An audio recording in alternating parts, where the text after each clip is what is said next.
on shortly. I just want to make sure that we are on live. Yes, we are streaming right now. Are we on Twitch? Wonderful.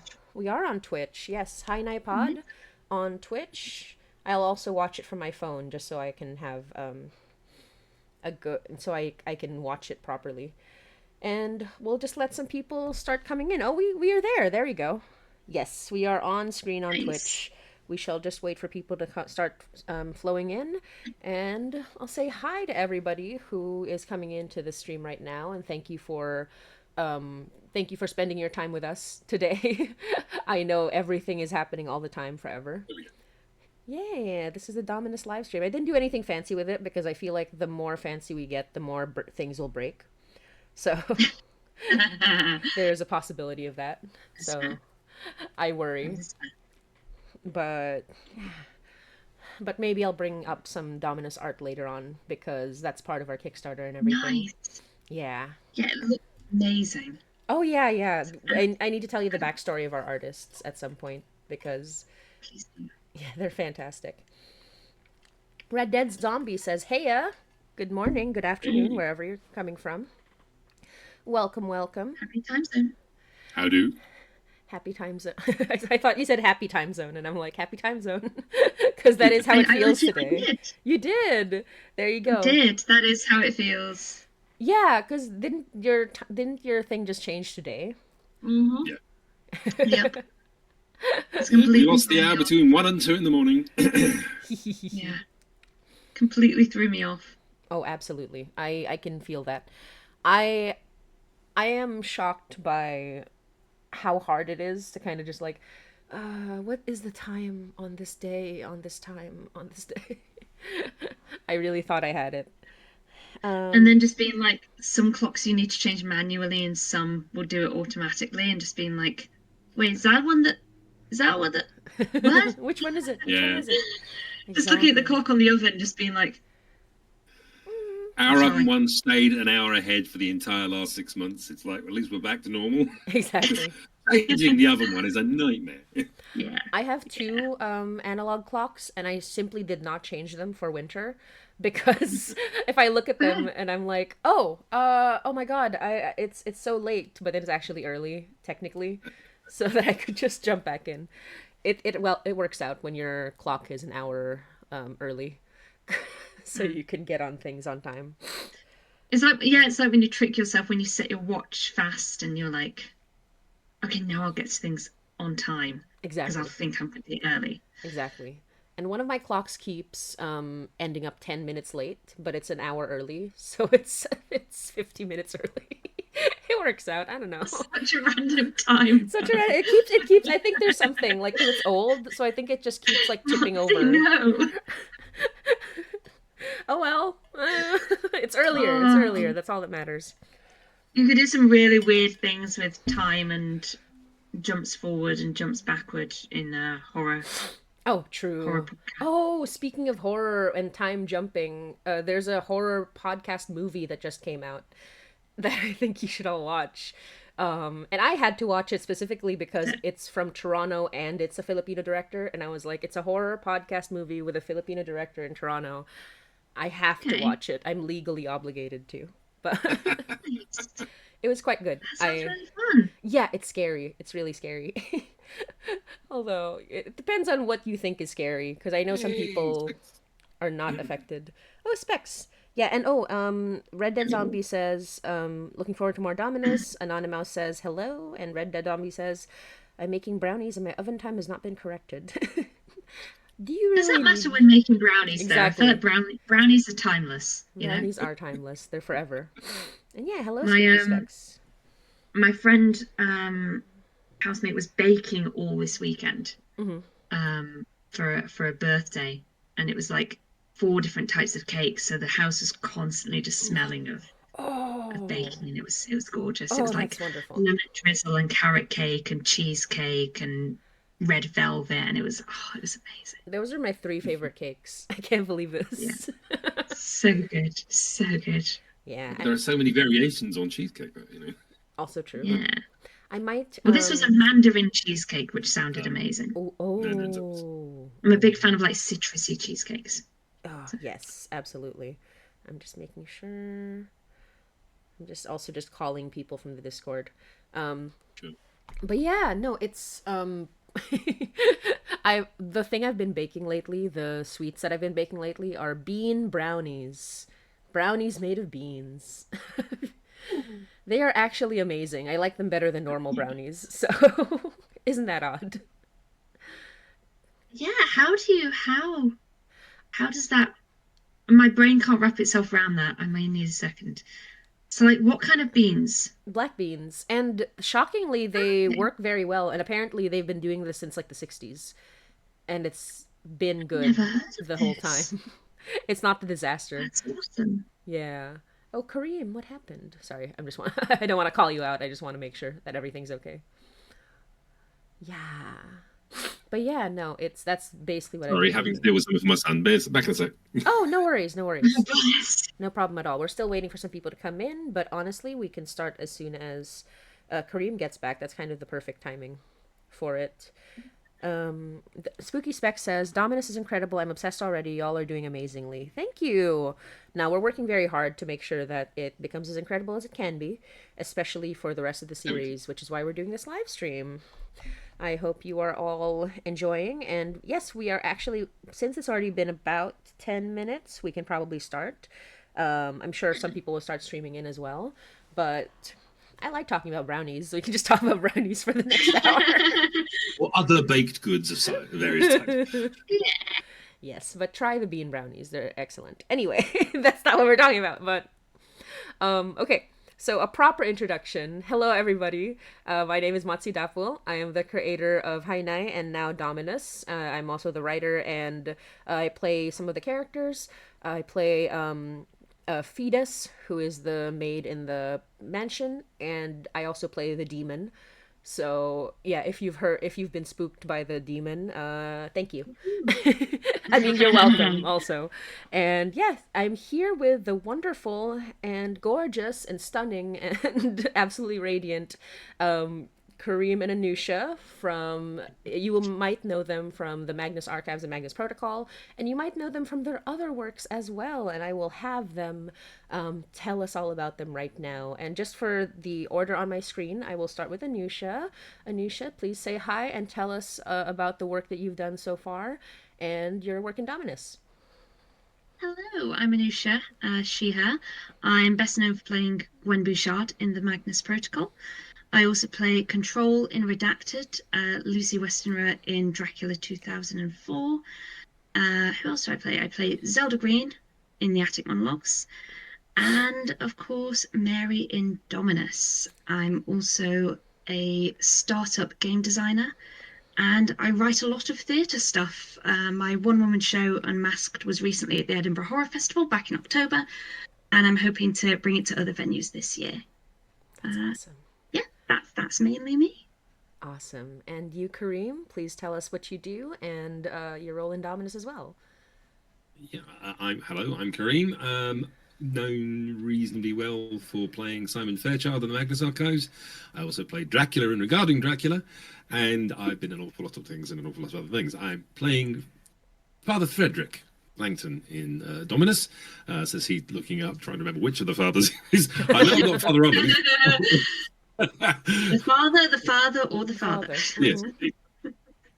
Some kind of band name there or something. Anyway, yes. Usually So it's Father, Son, Holy Ghost, but here it's just The fathers. fathers. The fathers. yes. So I'm delighted to be part of the team for this one, and busy with lots of shows as always, because I've been doing this for quite a while now, and apparently people like what I do. Apparently. Oh, they do. Oh, they do. There's a comment down here from Spooky Specs. Frederick was my favorite before listening from the art. I didn't know Kareem was in it before listening though, so I was jump scared by Kareem voicing him in the best way. Yay! Love a Kareem jump scare. It it ranks just about in the same level as a David Alt jump scare, and I don't know if you are aware of this. Yeah. We had David. I played that man's wife before I met him. There you That's go. how many things David Alt is in. I David was in Alt's like everywhere. podcasts with him before I ever met him in person. I think one of my first early appearances was being killed by Byron as a lizard man. Hell yeah. David was one of my first murderers. Well, David Alt's in everything. And hi, Huckfers. Yeah, somebody said, Red Dead Zombie said, I was listening to a random playlist of podcast episodes and had regarding Dracula and Dominus back to back, and I was briefly confused as to why Dracula became a Catholic priest. Hey, I've got to do something, you know? It's very good. Hey, a man can reform. Yeah, exactly. He turned to Catholicism fine. and later in life, as they do. It's better than turning to vampirism. Is it though? Is it though? Is it though? That's the question. That's the question I have for you actually, Motzie. Were you Yes. inspired at all by Midnight Mass and stuff Oh, like that? that's so funny. So here's my relationship with Midnight Mass. As a longtime Catholic, me and my friend, we love Midnight Mass. We love oh gosh, his name is escaping me right now. The Mike Flanagan. Absolutely love Mike Flanagan. Oh no, what just happened? We have to fill. Oh Lord. Did I call something from the abyss? I think you No. did. No. I It think we must all be did. The mention of vampires. Oh, thank goodness Let's the see stream what wasn't Cam's situation affected. is. Yeah, But she's my- frozen, which means the stream is frozen because, of course, she's in control of the stream. So that's going to be fun. No. Okay. So wait. can people hear us?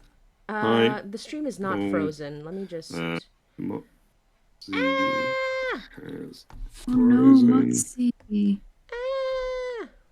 Ah, she's back. She's back with us. Hello. Yes. Okay. Good. Oh God, I think I just may have moved a wire. The stream is not frozen, thankfully. The stream is still running. Is it? All right. Yes. Wonderful. Oh, thank you for letting everyone know, though. Sorry, to answer your question. My relationship with Midnight Mass as a longtime Catholic is that I was enjoying myself. I love Mike Flanagan, and I was like, "Yay, and Catholic horror, blah blah blah." And then halfway through, I unfortunately did not find it scary anymore. I just found it really funny because as soon as the vampire appeared, sorry, spoilers for everybody, I was like, "No, that's As soon as just." the angel appeared, the angel appeared. The angel. He looked exactly like Peter from What We Do in the Shadows, and He I does a could bit, yeah. no longer find it scary. I just found it really funny.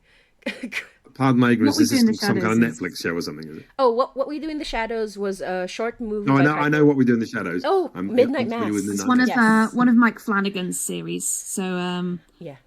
you've got Haunting of Bly Manor, Haunting of Hill House. Yeah. And then So it Midnight is Mass on Netflix, isn't it? It's on Netflix, yeah. Yes, and it's about. He did Fall of the House of Usher recently as well.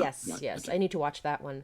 But yeah, it's about like Really a enjoyed it. Catholic priest and a vampire, and getting that mixed up, which is fun. It was really fun.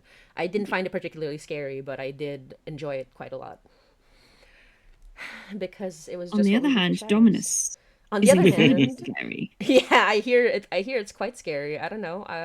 I'm just the creator. I don't know if it's scary or not.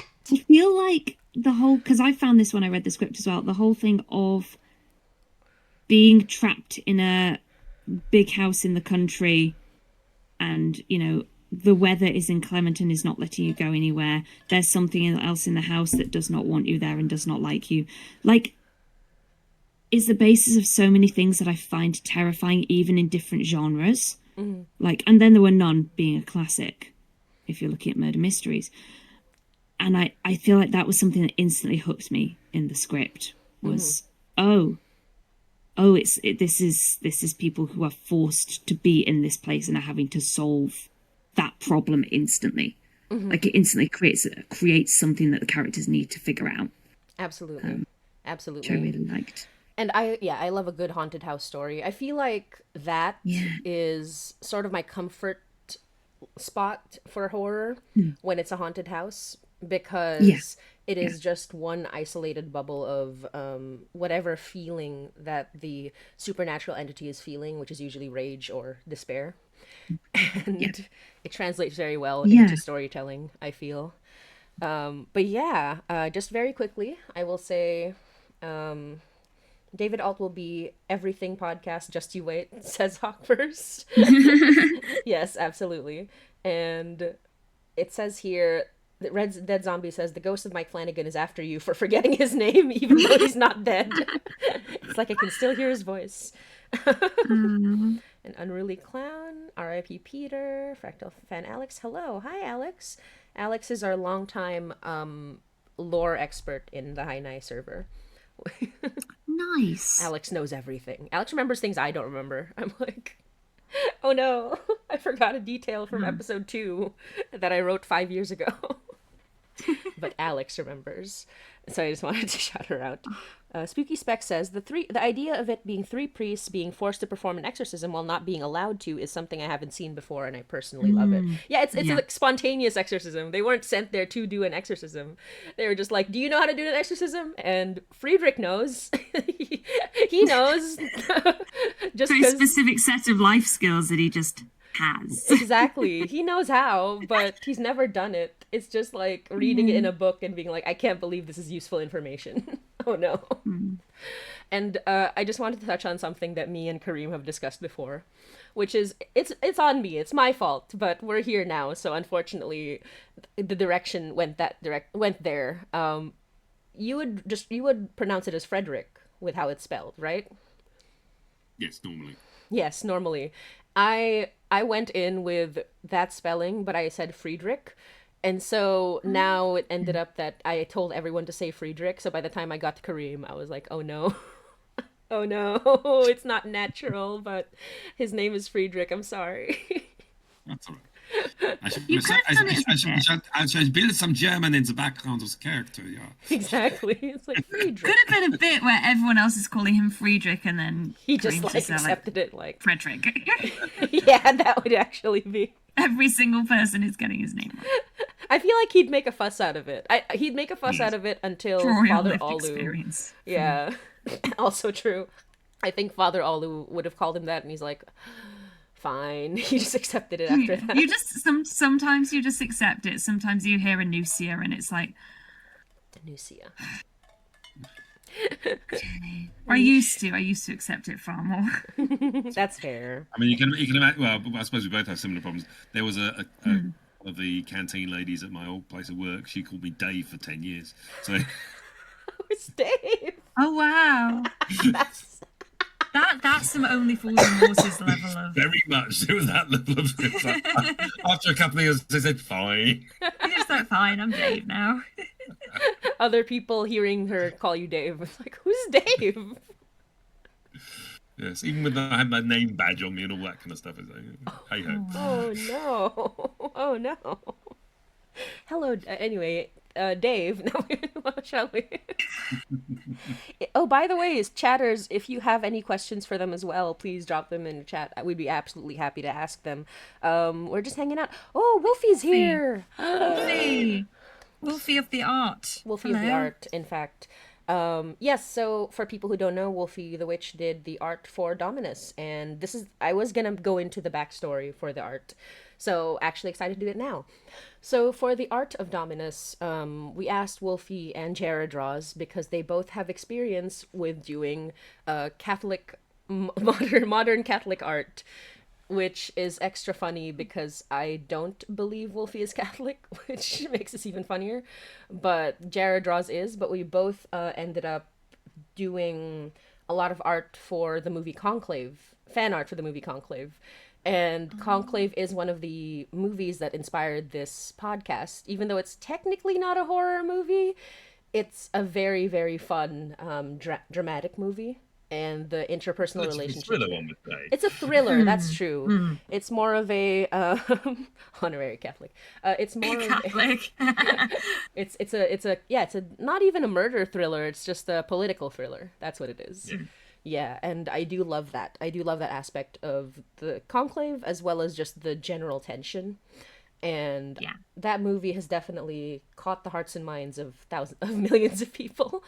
And that's one of the fandoms we're trying to get in here. It's like, do you like... It's not the kind of thing I would have thought would have a fandom. No, right? It's really interesting to me.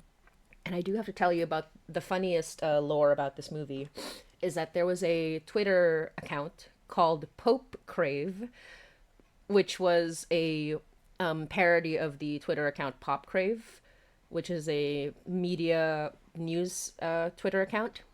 And Pope Crave was originally just a conclave shipping Twitter that just did fan art and just fan things for conclave, and then they ended up at the actual real life conclave as one of the media official media coverage for the conclave, and they were one of the first accounts on Twitter to announce the results of the real life conclave. No! It is absolutely. I saw this happening in real time, and I was like, I can't believe this. This is crazy. And they even posted a video of one of their mods. I think there's like two of them, but one of their mods had made a handmade little doll of the new Pope, of Pope I'm gonna call him Pope Bob. Pope Leo. Yeah, Pope Bob. That's totally the name. Yeah, that's his real name. So they made a little doll of Pope Bob, and then they literally threw it at him, and he caught it.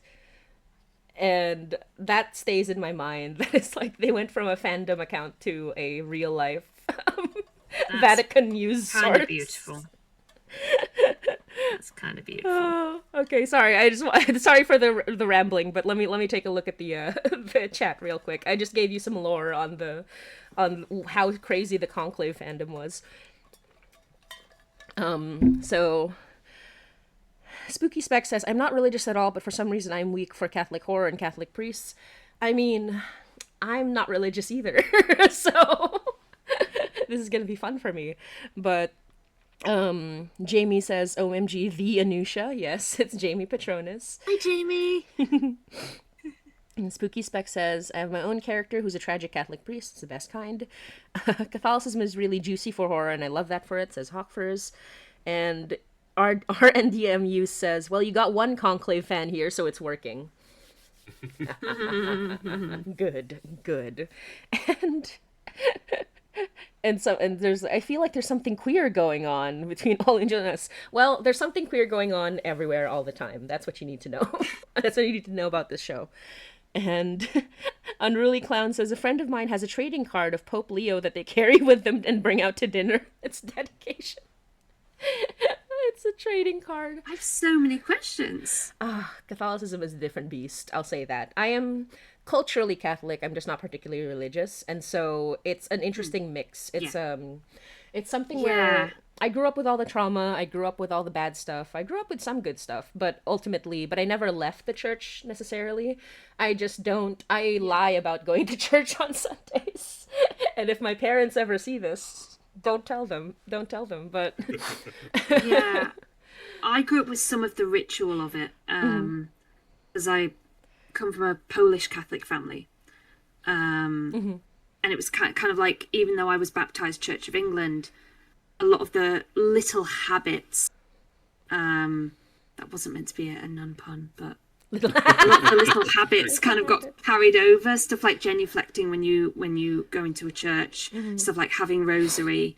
So I kind of ended up both voluntarily and involuntarily cherry picking from various different places, Catholicism being one of them. And there was a point where I thought of converting to Catholicism, because we all have well, I imagine a lot of us can identify with having a crisis of faith at university.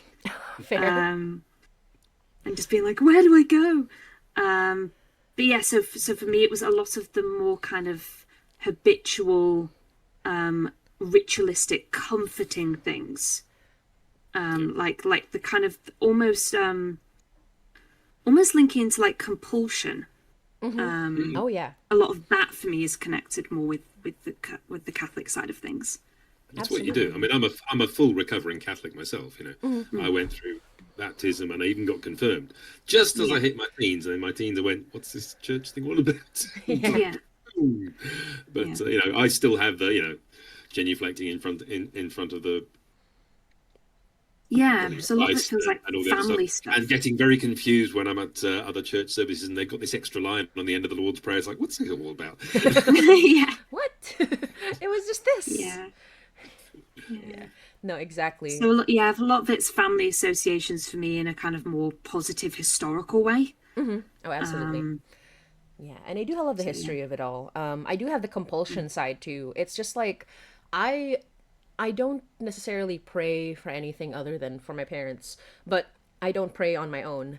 But every time I eat, I sit down and eat. I just like I'm not aware of it. Like it's completely compulsive, like Yeah. 100% compulsive, where I just sit down and then I just do this and I like thank for the food and then I do this again. And sometimes I do it twice or thrice because I got up and then I like sit down again and I just do it again. It is like deeply ingrained in a way that yeah, a lot of people might not like it is kind of weird for people who didn't grow up with it because it's that ingrained. And my parents were super super strict when I was growing up. They were extremely Catholic in a way that yeah, but now they're much more chill, but we still go to church on Sundays when they're visiting or when I'm visiting them and all that. Yeah. And they still tell me like, "Hey, you're going to church today, right?" And I'm like, "Yeah, sure." Sure I am. I sure am. Just for some comments, I'm Anglican, so I get to enjoy all the horror, religious and non-religious. The Pope card friend is not Catholic. Yes. That's even funnier. That's even funnier. That makes it even better. Yeah. It's like Pope sports. Wolfie the Witch says, not being Catholic, but going to a Wait. Catholic school. Yes? Pope, come on. Pope. Does that work? Does that work? I can't tell if it works or not. Very good. Yay! Pope, come on. Hell yeah. That was very important. That was very important. Thank you. Pokemon cards. Catch them all. It's a shiny, I'm looking shiny at my Pope Pope Leo. Pius the 15th. Where is he? Shiny Pope. Oh, sorry. Just yeah. Not being Catholic, but going to a Catholic school does make for a funny experience. Wolfie, I know. Yeah, I can see that. Imagine. It was bad Absolutely. enough being Catholic going to a Catholic school, but not being Catholic. It's weird. Yeah, it's like they're gonna make you. They're gonna make you do the thing, no matter what. And Anonymous says, I never had a crisis. I just didn't really like being made to sit in church and having to learn all the different prayers or go to Sunday school when I was younger. But in uni, it's been great. No, literally, it's like I don't necessarily have a problem with the ritual of it all. I'm just bored. Even when I was younger, I was just falling asleep at church. So there's no point to me going unless I'm with family. It's like, I'm just going to fall asleep. I don't know the songs. There's no point. Something that always got me is church choirs weren't exactly terribly good singers. It's like I was in trying so to give many it some church gusto, and choirs. it's like, oh, There's so many. That was the main reason I would end up at, like, this was Church of England. This was the main reason I would end up at church a lot of the time was because I was in choirs. Yeah, no, I was in a choir for Choir 10 practice. years, and Karim, we were a very good church choir. That's why people went to our masses. Just the yours. Yeah, no, absolutely. Unruly Clown says they're president of the Pokemon Club at our university. That explains why they have the Pokemon card. And the Pokemon cards are just different saints and popes. Just collecting saint cards. Nice. This is reminding me of when all the churches became Pokestops on Pokemon Go. And what would be their Pokemon Wait, was that a cards. thing? Yes, didn't yes, know I that was a remember thing. that. There were so many Pokemon Go stops that were very silly. That's But yeah. amazing. No, it's so interesting because we're talking about the show, but we're also just talking about Catholic trauma or just Catholic upbringing. It's a whole different beast when you have to grow up with it. But yeah, no, somebody actually asked me a question where they asked, "What do you have a Catholic consultant or a priest consultant?" And I'm like, I am the Catholic consultant, but my family told me to ask my priest uncle for advice, and I was like, I won't do that. Thank you. I'm not gonna ask my priest uncle to help me write the queer Catholic show. But thank you. I appreciate the opening, I guess. Yeah, and yeah. So sorry. I just You should have done a complete, like, Una reverse and been like, I will consult him on the horror. the horror. It's like, hi. What would happen in an exorcism? Yeah. They actually did tell me, like, ask him what the exorcism rites are. And I'm like, I'm tempted. But I'm not going to ask my priest uncle about that. Oh no, Wolfie the Witch said, Motzie, this is so funny. My mom saw the comm I did for you and was very concerned I was going to convert. It's not as often you hear people being concerned that their offspring will convert to Catholicism. That's true. I believe, I forgot what Christianity Wolfie is from, but there's certainly like a big struggle between Christianities in the Philippines, where it's like Catholicism is the biggest one, but then there's also a bunch of other sects of Catholicism, of Christianity, and they're all like, no, that's not the right one, even though it's all Christianity. I'm like, okay, cool, whatever. And then, and Wolfie the Witch said, oh, evangelical born again. Oh, born again. Now I remember born again. Wolfie said, di ka naman magiging Catholic, no? Like, you're not gonna be Catholic, right? Well, born again is literally like born again from Catholicism. So it's, it's one of those. Oh, wow, okay. We broke off specifically from Catholicism sects. So it's very funny for a mom to be like, we're not going back, right? You're not going back, are you? It's like, we just got away, goddammit. Yeah, we just did. We left for a reason. There's a sect in the Philippines that is just it's kind of a very successful cult, although I guess they all are, but like it's a successful cult called Iglesia ni Cristo, and they are like their leaders have actively been trying to assassinate each other. It's crazy. What? Yeah, I think one of them successfely did. That's not very Christian of them. Yeah, no, there's actively like Iglesia ni Cristo is kind of scary because their leaders have like Anusia, go back in history, like 17th and 16th centuries. It's very, very Christian of them. I know, yeah. You know what? That's fair. The politics of it all, yeah. No. Especially when they had 3 popes, it was like all kinds of. No, that's also true. Very capital C Christian of them, yeah. Yeah, exactly. Yeah, that just happens. That just happens sometimes. But yeah, it's a really weird situation in the Philippines. But that's where I come from, and that's why the stories are fun, because it's bad sorry, shit. I just find it so ironic that people who are like, love thy neighbor, unless dagger. You gotta we have to assassinate each other. It's crazy. It's beautifully ironic, isn't it? I know, right? But that's the fun part. That's why it's so fun to tell a Catholic story. It's not fun being a Catholic, but it's fun to tell a Catholic story. There's so much intrigue. And speaking of intrigue, I would like to bring it back to you guys because I feel like I've been talking a little too much, but I do want to know your thoughts, because obviously I haven't shown you I've told you a little bit about the characters and what's going to happen to them, but I haven't told you the whole story yet. And I wanted to ask, what about your character do you either resonate with the most or find most intriguing, even if you don't relate to it at all? And whoever wants to jump in, feel free to jump in. I suppose I could kick off. I played quite a few characters over the years, and this is actually the first time I've played somebody, a straight priest, in this kind of way.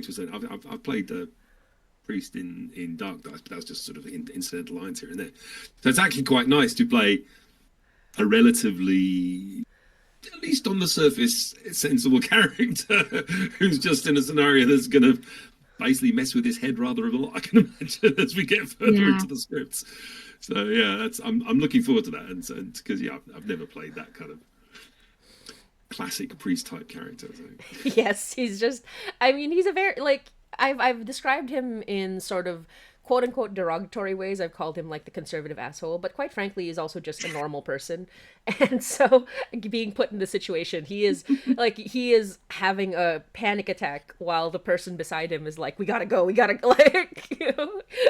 he's this poor guy. He just wants to stay in his church and do his thing. And now he has to do an exorcism. He just wants a priest. He has a worldview, he has a community, he has people he wants to look after. He doesn't really need anything else. Yes. And then this happens.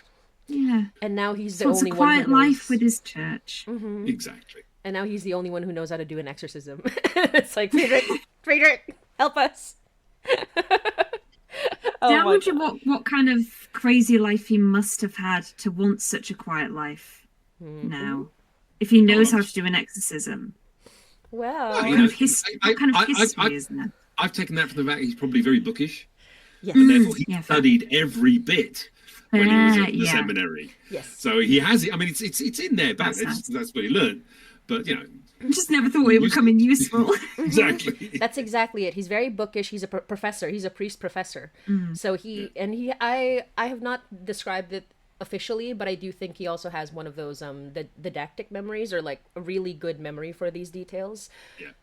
So it brings him peace to be in the church. I think like people have fallen in love with this guy who I have described in negative ways, but I do think he is also just a fun character because it's like he's a bookish nerd who gets put in a situation and everyone relates to him. People like their grumpy little nerds. Exactly. People love them. Exactly. And I'm seeing, oh my gosh, I'm seeing so many comments. It says, I can't wait for Frederick to be put in the situations. I can't wait to draw Friedrich in situations. I also can't wait to draw Friedrich in situations. I also can't wait to draw Friedrich in situations. Graduating from art school in May, so I'll be able to animate this man in situations. I'm loving the comment earlier from Red Dead Zombie. In Anglicanism, you do what you want, just you must have tea and biscuits. That's beautiful. Yeah. Yes. That's the only difference. To most people, that's the only difference. That really is what it is. Oh my gosh, all the situations. But yeah, everyone's very excited for Friedrich in situations. It's good. I dread the inspiration that's going to come out of that because yes, I have many interesting. I've been in many interesting situations over the years with various characters, so I'm sure this one will be even more extreme. I do have plans. And Anusia, as you said, like what kind of life? I know we've mentioned this because he's bookish, but he does one of the things about this story is that every single character has a certain type of backstory, because otherwise how could the demon take advantage of them if they didn't have a trauma? Oh God, yeah. Capital T trauma. That's where the the exorcist inspiration comes in, where it's like they've got something, and Friedrich certainly has got something to manipulate. Yeah, so we'll find out in future episodes when we get this funded on Kickstarter. So by the way, everybody, we need to fund, we need to get to our first stretch goal, maybe our second stretch goal, who knows, but our first stretch goal on our Kickstarter, Dominus, and you can actually find the Kickstarter at rustyquill.com/fundraiser up until April 5. So please do check that out and help us get to the pay actors more tier. These two actors right here. Do you like them? Do you want them to be paid more? I do. I really do. So let's do it. Let's get them paid more. Let's fund this to our goal is 12.5 Canadian, which I don't know how that converts, but you can do it. We can all do it. I swear. Well, it's gone up from the last time I seen, so that's looking good. Yay! Yes.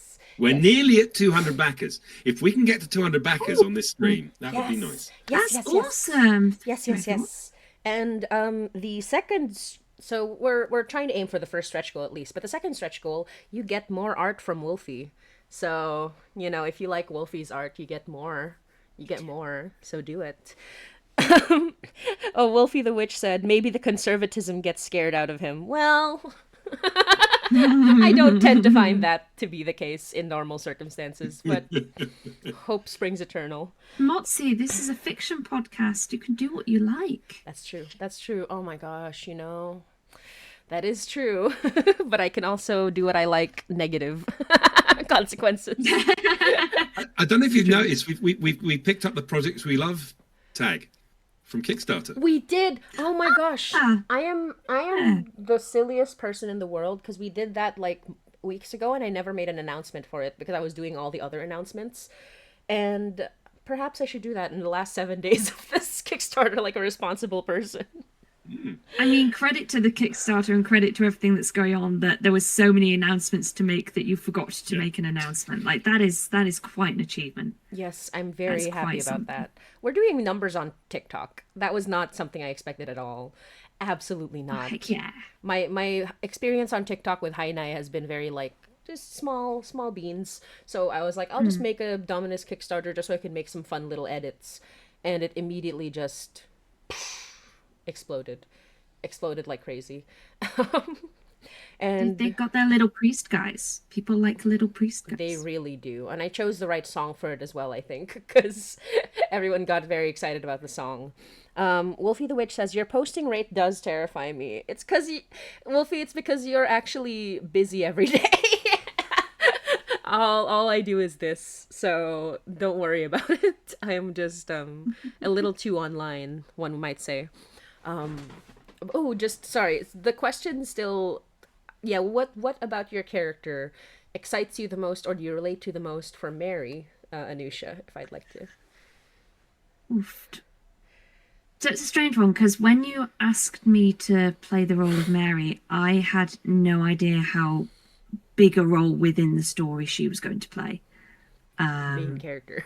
And yeah, I had absolutely no idea. So I accepted purely based on the premise, which sounded incredible. I was like, yeah, this sounds absolutely great. And then realized she was a main character and went, oh, she is a pretty big cog in the entire thing. Like she is like blurb level.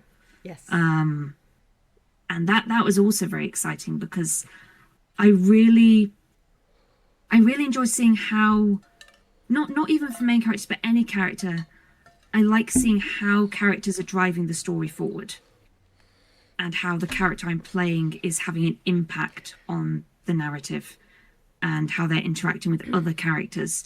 And so one of the things I really enjoyed looking at was the relationship between Mary and the characters she ends up surrounded by, and that kind of element of pleading and trust and entreatment that she has, paired with the idea that there's something else lurking there and potential other motivations pushing her to do what she's doing.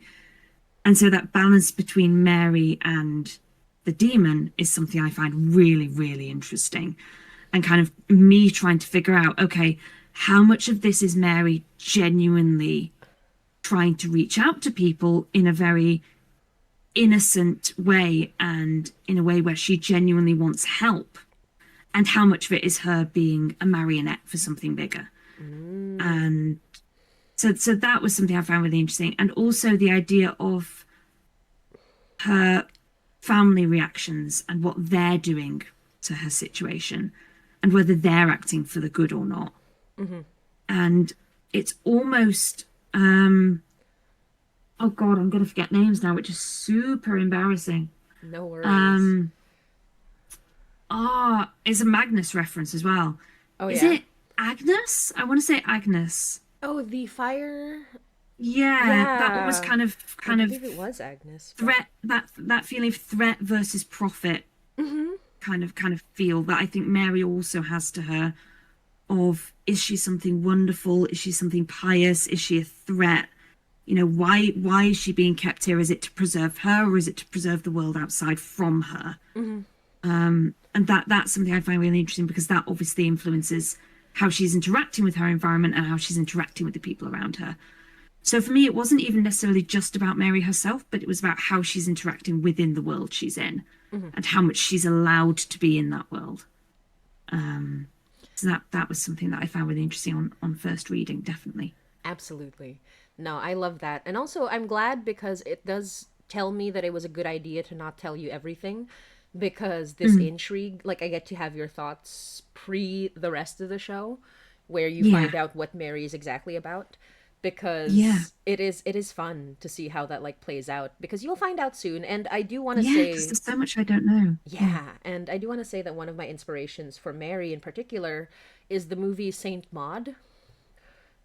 Yeah, and so that might give a hint, but it's not going to be exactly the same because, you know, I think Saint Maud is interesting psychologically, but as a Catholic horror, I'm like, it's not my favorite. So it's like, but psychologically I like it. So there's a little bit of inspiration from that, but there's a little bit of inspiration from everything. Yeah. So we'll see There was what a film I happens. saw relatively recently called, I think it was called The Wonder as well. With not watched Florence that Pugh. I could feel elements of that as well. Ooh.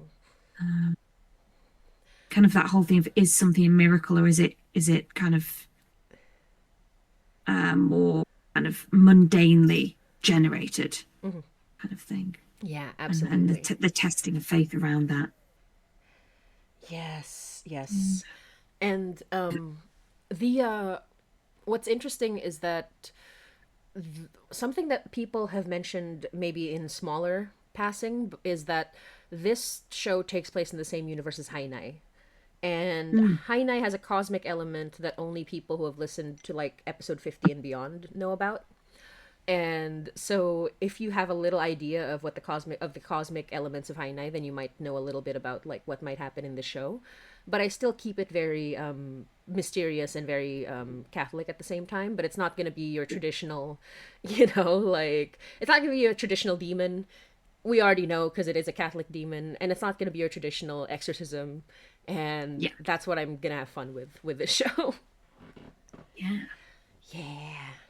And my other question is, I guess, what are you most excited about in this show, whether it's about your characters or not? Like for both of you, what are you most excited to see both in this show and I guess like from the audience or anything like that?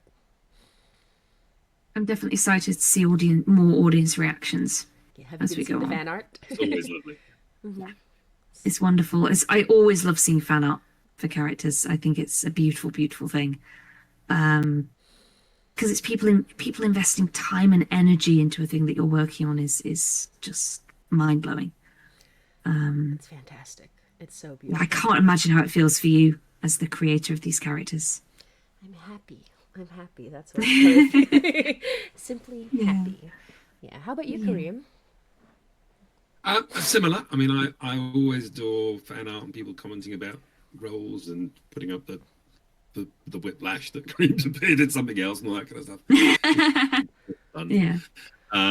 But to be honest, I always love going into any new character because there's always whatever new journey I'm going to be going on with that character and their situations, etc.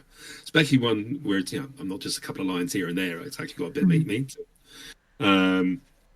So it's I've got a core belief where I think Frederick is based inside me, but that's all going to be thrown about by the script when I read it, and I'll be reacting to that as it goes along. And I always, one of the main reasons I'm an actor is because I love experiencing vicariously emotions through the translation process of script to screen or script to microphone. And that's what I always love doing, and I'm really looking forward to seeing what he's dealing with the other priests, and then dealing with Mary and everything else. There is so much potential in this story. I'm just itching to read the rest of the script and get into it, really. Yeah. I will get it done. As soon as this Kickstarter is over. And I just wanted to read some comments about Mary. And, first of all, Burlock Holmes says, Friedrich in Situations, a series we all can't wait for. The subtitle of the show. Friedrich in Situations. Yeah, exactly. And Spooky Speck says, I'm wondering if Mary is really sick, or if her father is telling her she's sick, or maybe if he's keeping her sick. That is a possibility. That is very true. And I'll say here, Alex says, the groundskeeper suggested killing her to contain the demon at the end of the episode. Yes, that's about as much as we know that they know so far. We'll find out. There's so much potential story food in here. It's just like exactly. I'd like that not to happen. I think we should not go with that suggestion. You don't want to be killed off in the first episode like we did with David Alt.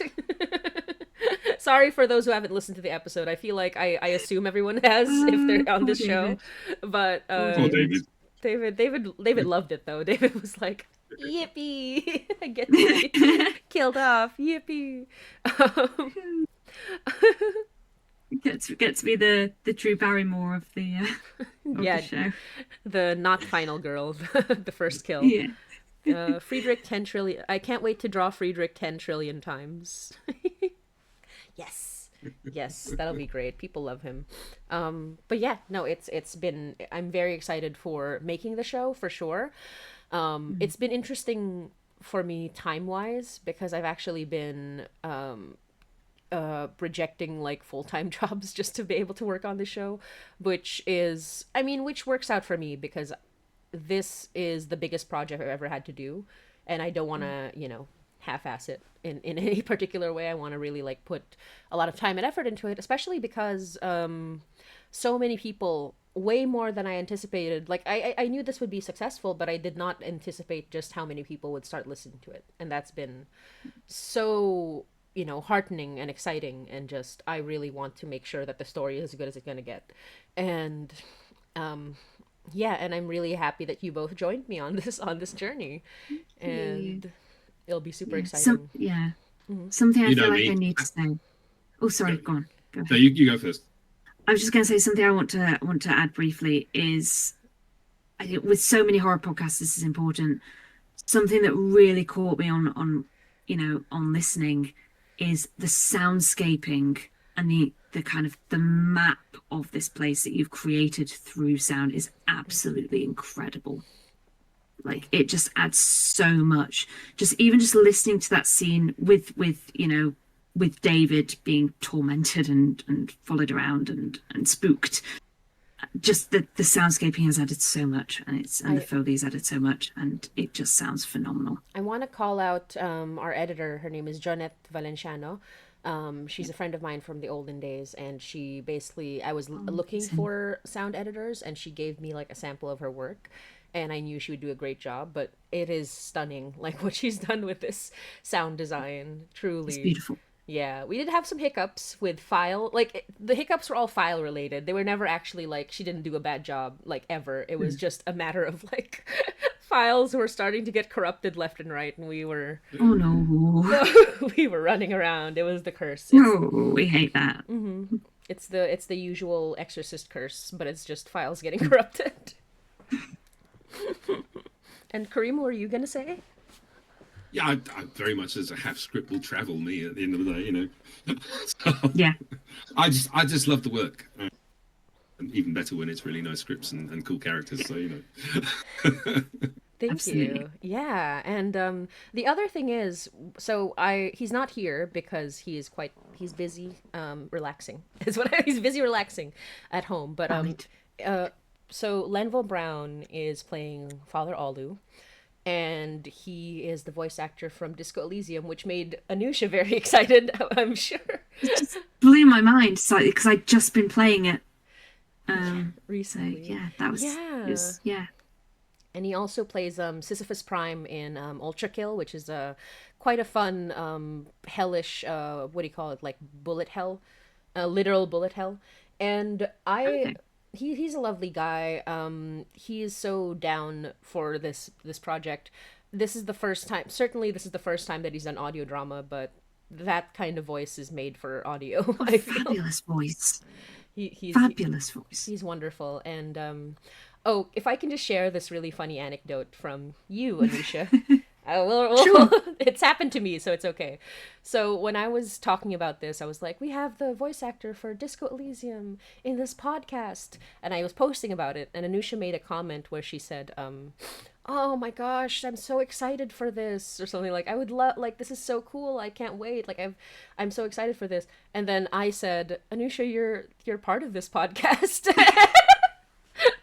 Wait, that's the one I'm in. Yeah, that's the one you're in. I'm like, oh God. I just didn't connect the lines at all. It's happened to me. To be fair, it's happened to me. It was Hollow Disciple by Sean. Oh yeah. So in Hollow Disciple, he was posting about it, and I was like, Sean, this is so cool. This is like such a neat idea. Oh, I'm so excited. And then he was like, Motzie, you're in this show. Yeah. The number of times as well that like RQ have been like, hey, these are the adverts we have available, and I'm like, can I do that one because I'm in it? And then Nico will be like, oh cool, we also have this one. I'll be like, can I do that one because I'm in it? It's just ridiculous. Like I feel like often as a voice actor you have periods where you're doing a lot of stuff, and then you have quiet periods where you're waiting for the lot of stuff to come out. Yes. So you do forget sometimes. So it's kind of, it happens in bulk, and then there's quiet, and then it's bulk again. Yeah. And often it's very easy to forget in those quiet periods the amount of stuff you've just done because you're not currently working. Yeah. And so I think little reminders like that of, oh yeah, I'm doing that thing, really, really helps. But yeah, that was a really funny one. Just connecting the dots there and realizing that.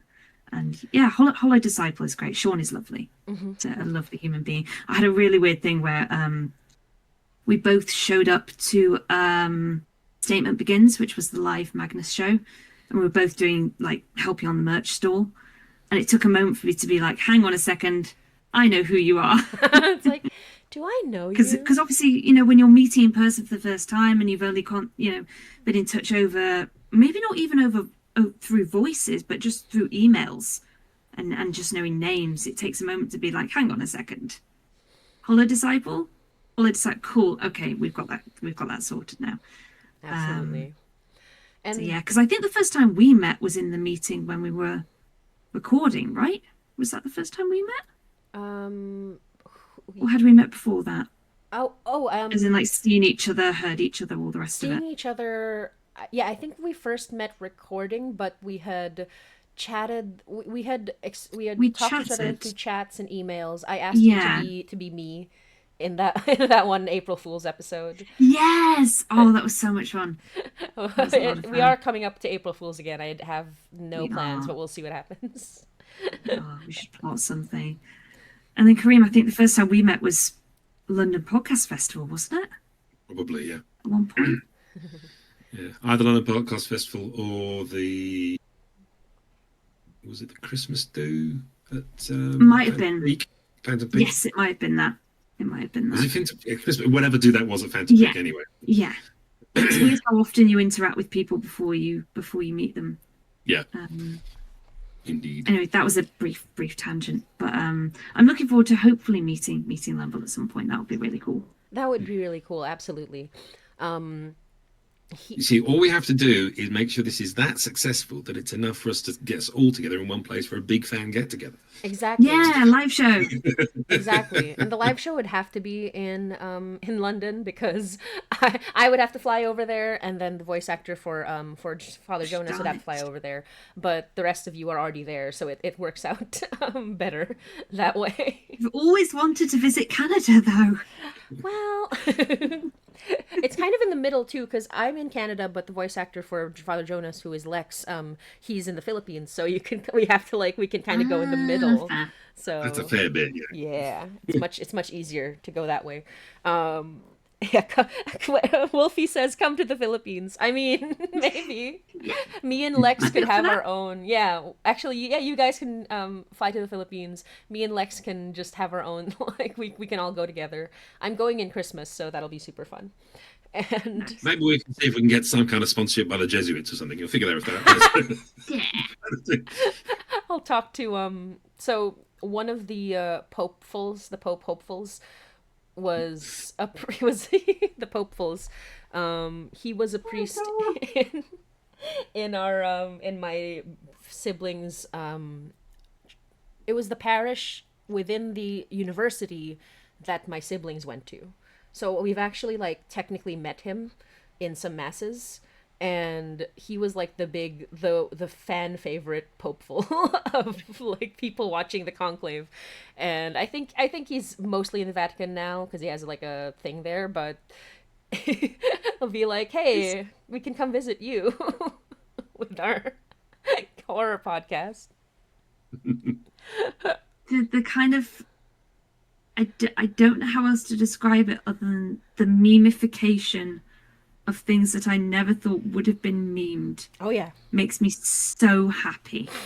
The fact It that is we quite have silly. portmanteaus like Popeful that can be said completely seriously, but also with a kind of like I love it when like traditional serious situations where it's like, no, this is ceremonial. This is a big deal. I'm like, hee hee, Popefuls. I Popefuls. just love it. It brings me so much joy. They're fun little portmanteaus, and they're also have you heard of the Pope rave guy? Have you ever heard of the Pope house music man? Not Pope, sorry, priest house music man. I don't mean Pope. There is a real priest. His name is Padre Guillem, and he is a house music DJ. And he does mass raves where at the end of an actual mass he does a rave with house music. It's one way to get the youngsters in. No, but that's genuinely like, apparently he was told by Pope Francis, like, this is, connect to the people, and he's like, house music. That's beautiful. It's very good. It's he has If he didn't call it the House of God, the House of God, exactly. That's exactly what it is. And he had like a video of Pope Leo sending like a message of peace, and then as it ended, he dropped the beat, and then you have a big like a voice saying like, "We want peace," and then they drop the beat. And he tours in like Lebanon. He tours in like he genuinely. It's very heartening thing to see. It's kind of silly, but not to give the Catholic Church any. I don't mean to give the Catholic Church any thing, but people are in the church, so the people there know how to have fun, which is nice. I think they can have that one thing. Exactly. Some people said so. I would. Anonymous says, I would so go if you did a live show. I love going to shows in London. And Hawkfur says, third stretch goal, get the Dominus cast to the Philippines. I wish. I really wish. Wolfie the Witch says, I'll treat you taho. I don't know. I'm like, I love taho. Taho is a breakfast/dessert in the Philippines that I love to have every single day. And Spooky Spec says, right? And someone tell Frederick about the DJ priest and watch the light leave his eyes. Friedrich would just like not even for his conservatism. It's like he's a nerd and he's like, no, not a rave. Raves, no. Big fan of the Pope. I have an image of him sort of sneaking into the church to play on the organs at a fairly funky beats late at night or something. Maybe if he's feeling he needs to get something out there. Oh yeah. Just a little bit of Pope rave on the big organs. Gosh, it's so silly. Alex says, does he think Gregorian chant is the only valid Catholic music? I mean, can he sing? That's the important question. Can Friedrich sing? We have to decide this right now because I don't. Well, I've been known to be able to carry a tune in a bucket, so if you want him to sing, feel free. Okay, well, now we know Friedrich can sing, and we will sing, and we will have him sing in a musical episode of Dominus. I feel like, correct me if I'm wrong, but I feel like he'd be absolutely mortified if anyone ever caught him singing, though. I think yes. I think nobody would want. He does not want people to see him singing, and he only feels comfortable if it's within a choir of like like when people can't hear him.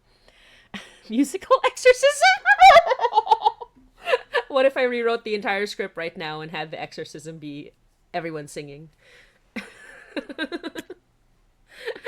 Just sing a nice little song and yes, have the demon dance its way out, tap dance its way out the door. See, we're doing good. We're making the story right now. we're this is improv. Yes, somehow Friedrich has to do the exorcism via a sousaphone. Just have to. What was the? Oh my gosh. A memory came to my mind, but it went away, as these things tend to do. Friedrich performed Hunchback of Notre Dame in high school. He was Frollo. No, I'm kidding. Anyway, he played Frollo. There were moments in the design where we were like me and Wolfie were going back and forth on the designs, and I was like, I love this design. I absolutely adore it. It's 100% Friedrich. It looks too much like Frollo. We need to move away from Frollo for a second here. We need to move like a couple of blocks down from Frollo, and we'll get it. But it does like lend to his personality, I feel. So Demon's tap dancing reminds me of Buffy the Vampire Slayer once more with feeling. Every show needs to have a musical episode. Hainai has a musical episode. We all need a musical episode. Dominus will only have 10 episodes, maybe 11 if we get to our stretch goals, but can we fit a musical episode in there? Let's see. We'll see what happens. Like maybe like a 5 minute like little bonus episode That's where I true. have a little Just sing a little song. bit of a song. If it says here, Alex says, though aren't there parts of the mass that the priest is supposed to sing? That's true. There are a lot of masses where priests are supposed to sing. So I do think maybe Friedrich would have done that in service of his service in service of his service. But in any other situation, I think he'd be too embarrassed. I think he would be hanging out with the priests, and they would encourage him to sing. I think on one of the nights where Jonas is already there, and they're just taking a small drink before bed, and they're trying to get him to sing, and he absolutely will not do it. Absolutely not. He's not happy about it. New stretch goal, musical episode. Gosh, if only, right? That would be so nice, though. Okay, wait. Let me remember my questions. I'm sorry. Unless you guys have questions for me, you can also like ask questions, and of course, chat can absolutely ask questions as well, if they so choose. And while we're thinking, I will once again remind people that we are trying to get to the I should put it on the screen. We're trying to get to the Kickstarter goal, stretch goal of pay the actors more, because these lovely actors, they're lovely, they're beautiful. Look at them, look at their faces. Don't you feel bad if they don't get paid appropriately?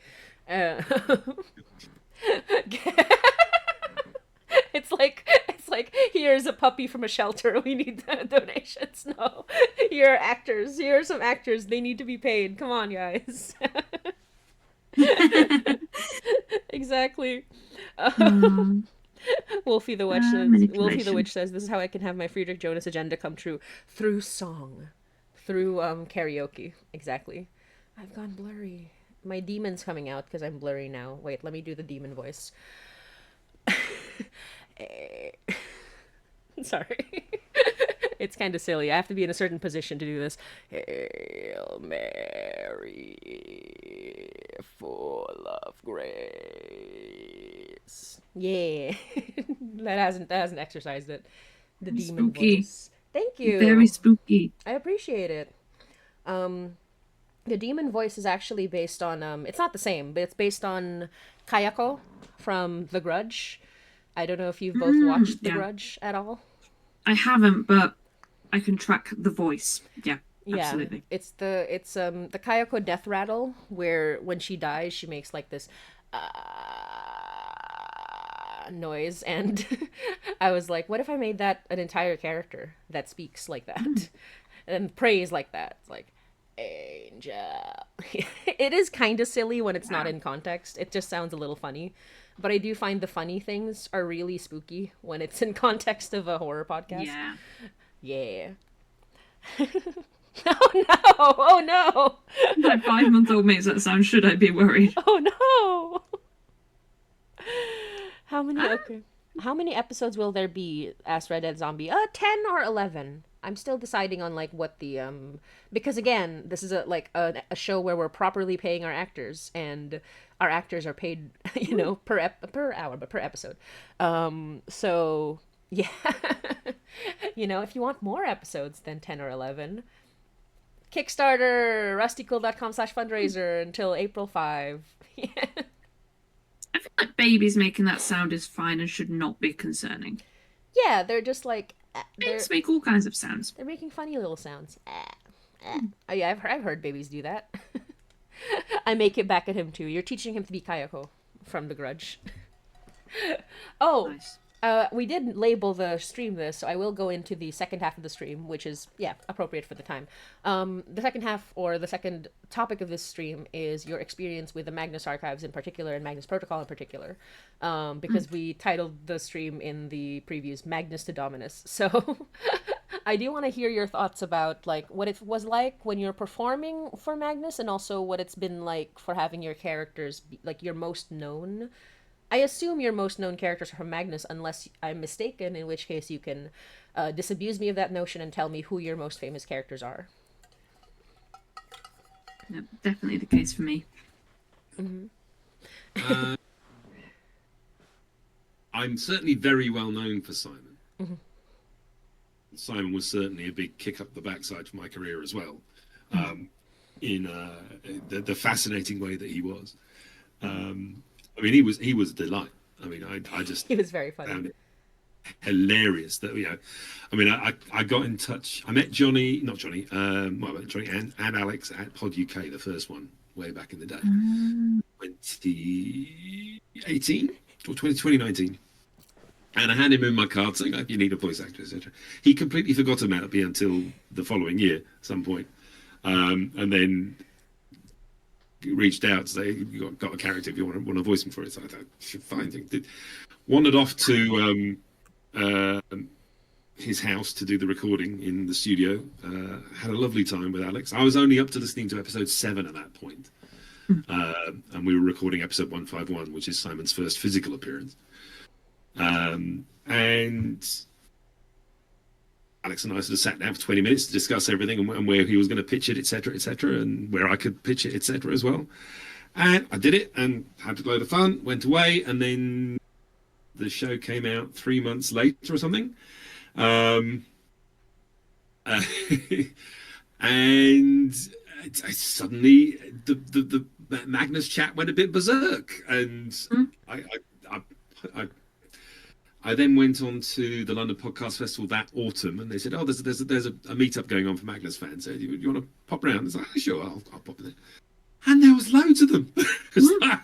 I wasn't quite prepared for the outpouring of adoration and love that the fans of the Magnus Archives have. And thank you, Hawkfurs. Yes, my outrageous French accent for SCP-049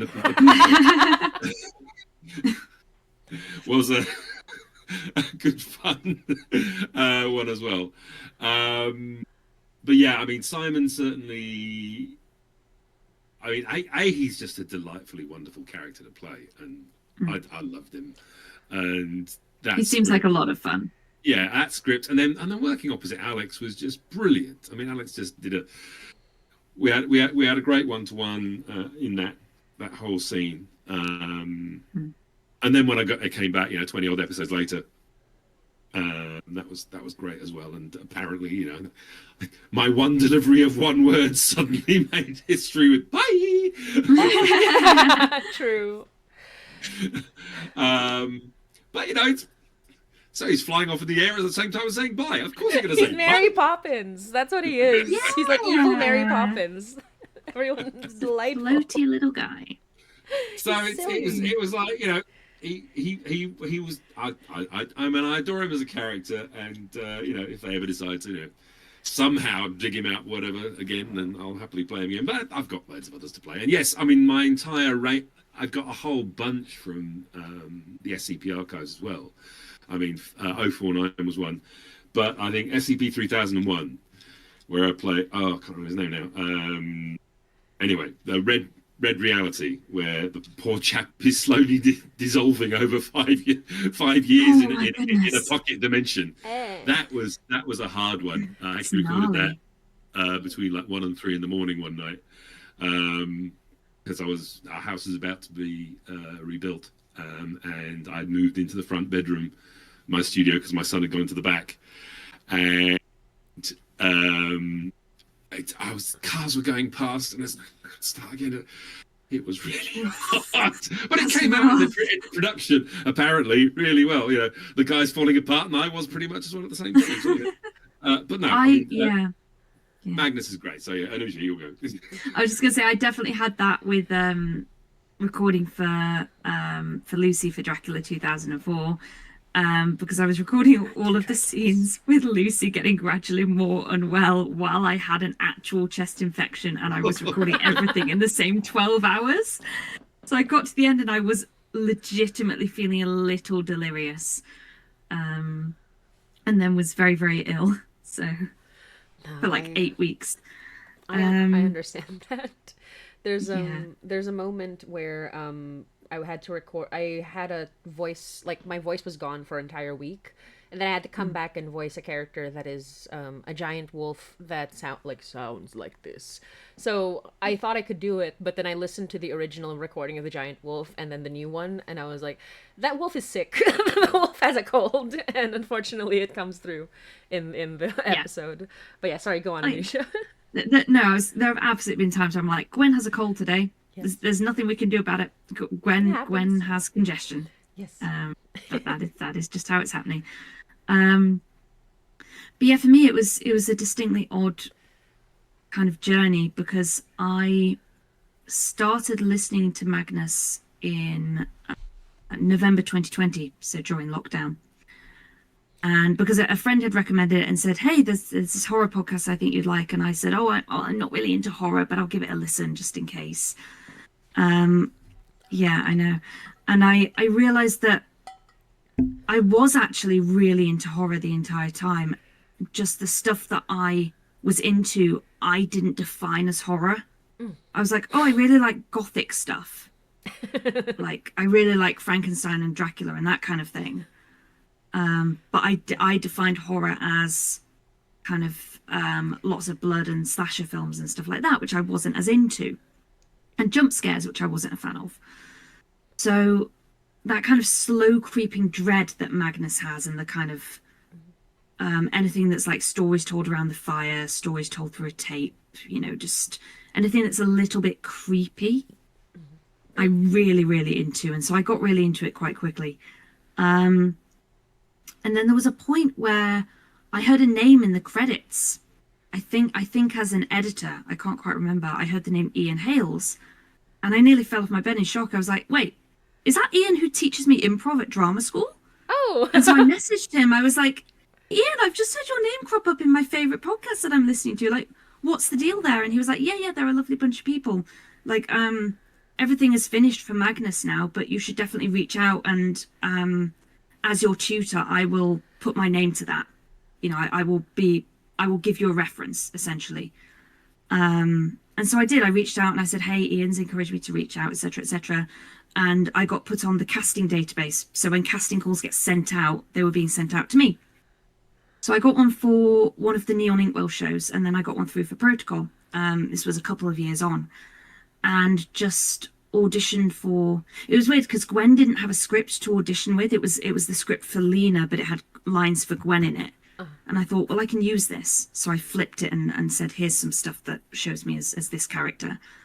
And I said, hey, I'm interested in this character, this character, this character.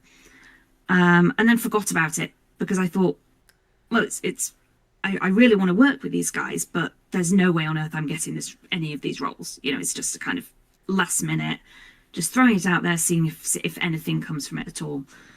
And then literally a couple of, I think 6 weeks later, weirdly enough, I'd been away on holiday one weekend and had a bit of a crisis of, I'm not getting any work. I should give up on acting. I should put it on the back burner. I should focus on my writing. Maybe I should go into stand-up. I don't know. And then literally the following Wednesday, 3 days later, I got the email saying, hey, we'd like you for the role of Gwen. As I was standing at the bus stop waiting to go into my day job. And it was just crazy, coming in as someone who was a fan of the thing, but hadn't necessarily been in fandom spaces. Because literally all I'd done was I'd had my friend who'd introduced me to Magnus, who, is over in America, so it got to America before it got to me. And I would just commentate to them. I just do commentaries when I was listening to the episodes, and it never got outside of that bubble. And so I still didn't anticipate quite how incredible and enthusiastic and, kind of invested the fandom would be. Because I hadn't seen any of that before. And so obviously going to things like MCM and having the premieres and things like that was just incredible. It was just an incredible kind of shock to the system. The whole thing was just a massive shock to the system. Because you're kind of speed running the thing of, okay, I know of these people. Okay, I'm working with these people. Okay, I'm friends with these people. They're my colleagues. Okay, now they're my friends. Okay, and there's this and there's this, and you're just kind of trying to wrap your head around, oh, I'm a voice actor now. Okay, because I'd done a couple of paid voice acting gigs before that, but this was my first proper kind of, as you said, kind of kick up the arse, the proper kind of introduction for me personally into the wider kind of industry circles and getting to know other people who were voice actors. And getting to meet them and chat to them about their experiences and get help from them. Like, there was a point where I was like panic messaging Beth Eyre, like, how do you do this? How do you have a job and do this? How does it work? And she was really, really lovely about it. And just trying to find your feet in an industry that, even though it's so friendly and so wonderful and so welcoming, is still a hard place to kind of find your feet.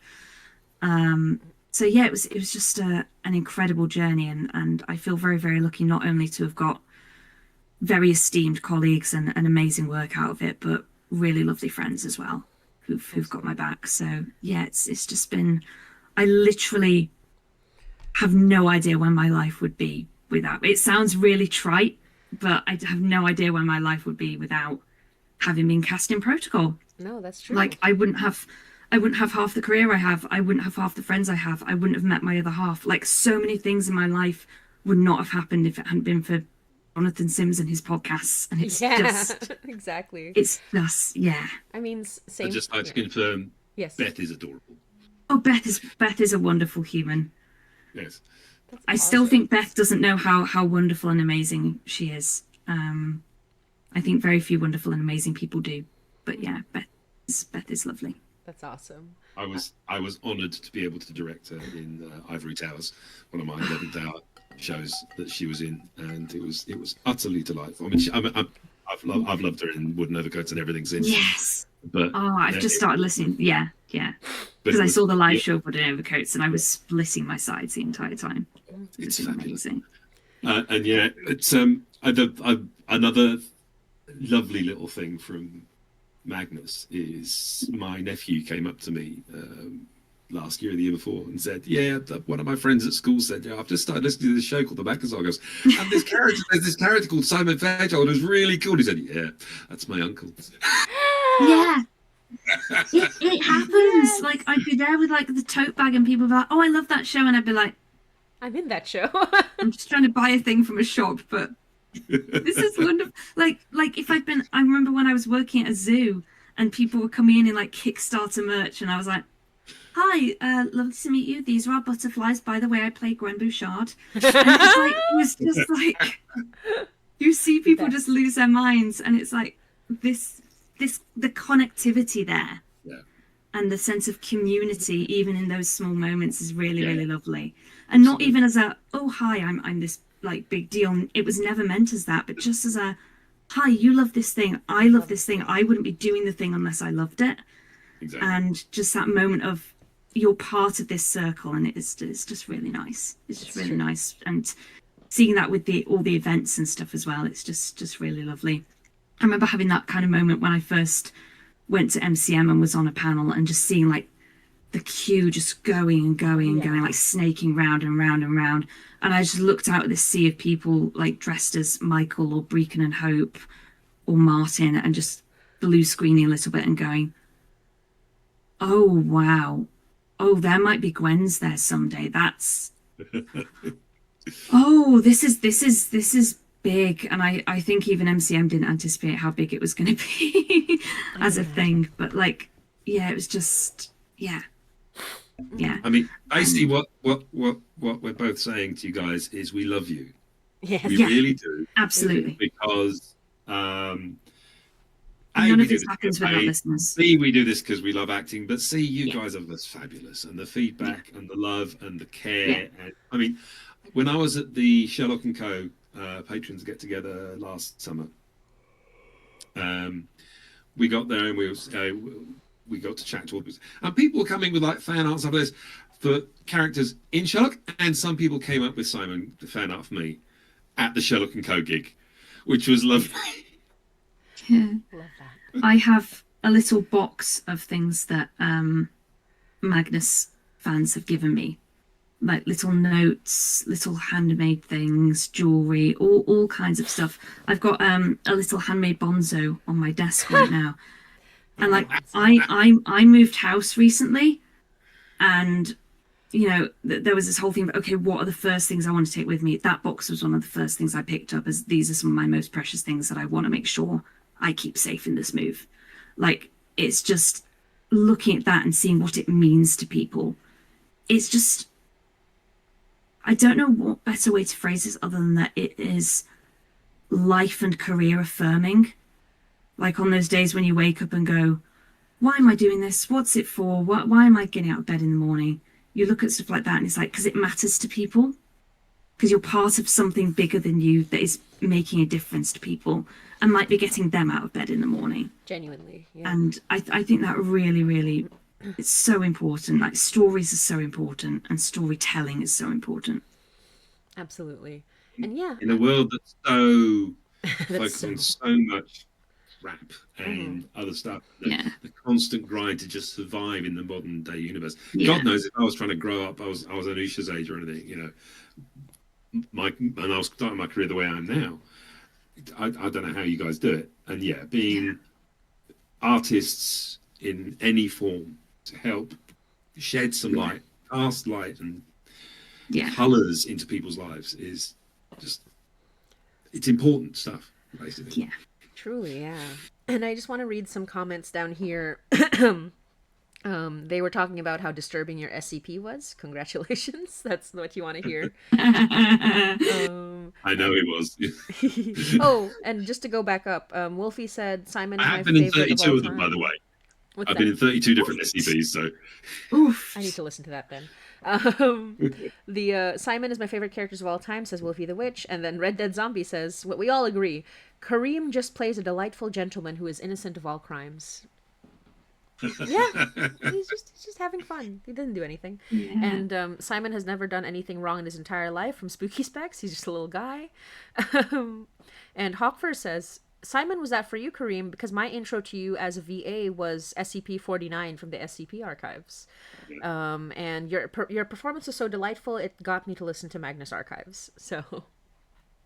And that happens a lot. Like, people listening to podcasts and be like, oh, I like this bit of it, or I like this person in this, I'm going to listen to this stuff, which again creates a nice little chain of things happening, which is always lovely. What like, we want. Yeah, always. And my Red Dead Zombie says, my favorite thing about Magnus was that it introduced me to podcast audio dramas. I wouldn't have known any of these wonderful stories without it. Same. Same. First one I listened to. Yes, me actually. Well, second one I listened to. The first one was Welcome to Night Vale way back in the day, but I kind of didn't lead to other things in a strange way. Like, Welcome to Night Vale was like a wonderful show, but it did not lead me to listen to other shows the way Magnus did. And Wolfie the Witch says, Anusha, if you're into musicals, I have a Frankenstein and Jekyll and Hyde musical recommendation for you. Yes, please. I do like a good musical. And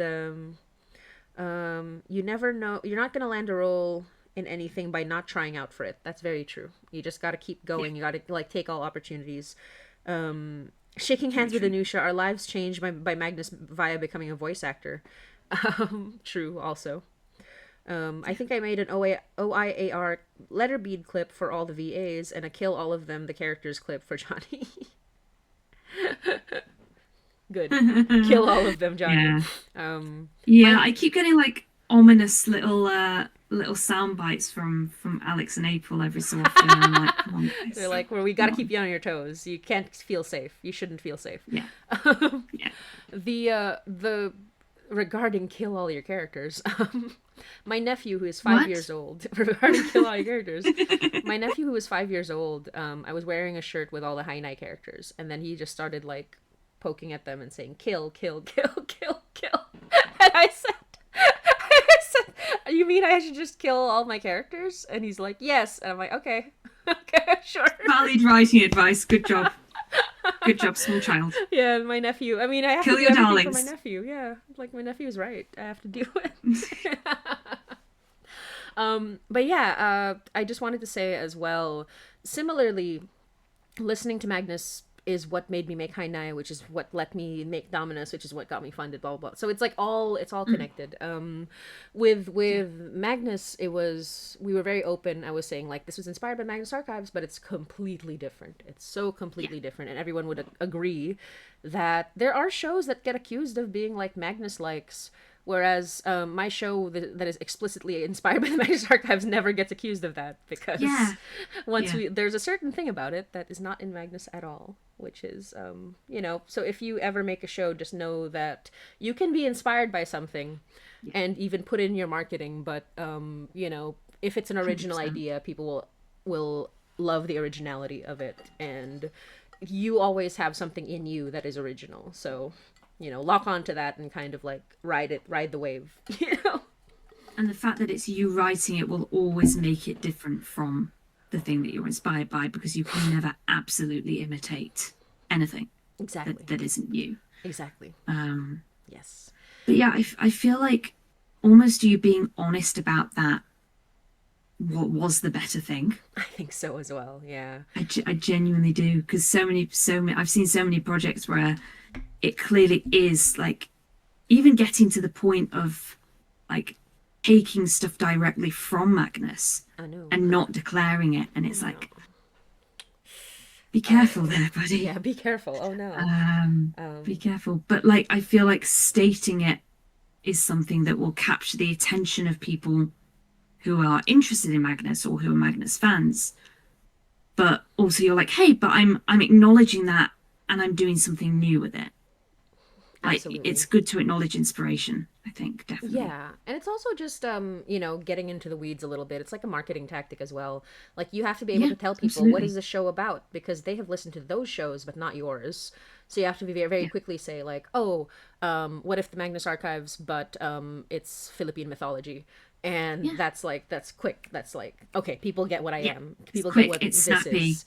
Yeah. Or it's like in this show, it's like, what if Conclave and Exorcist, but it's about a Catholic demon.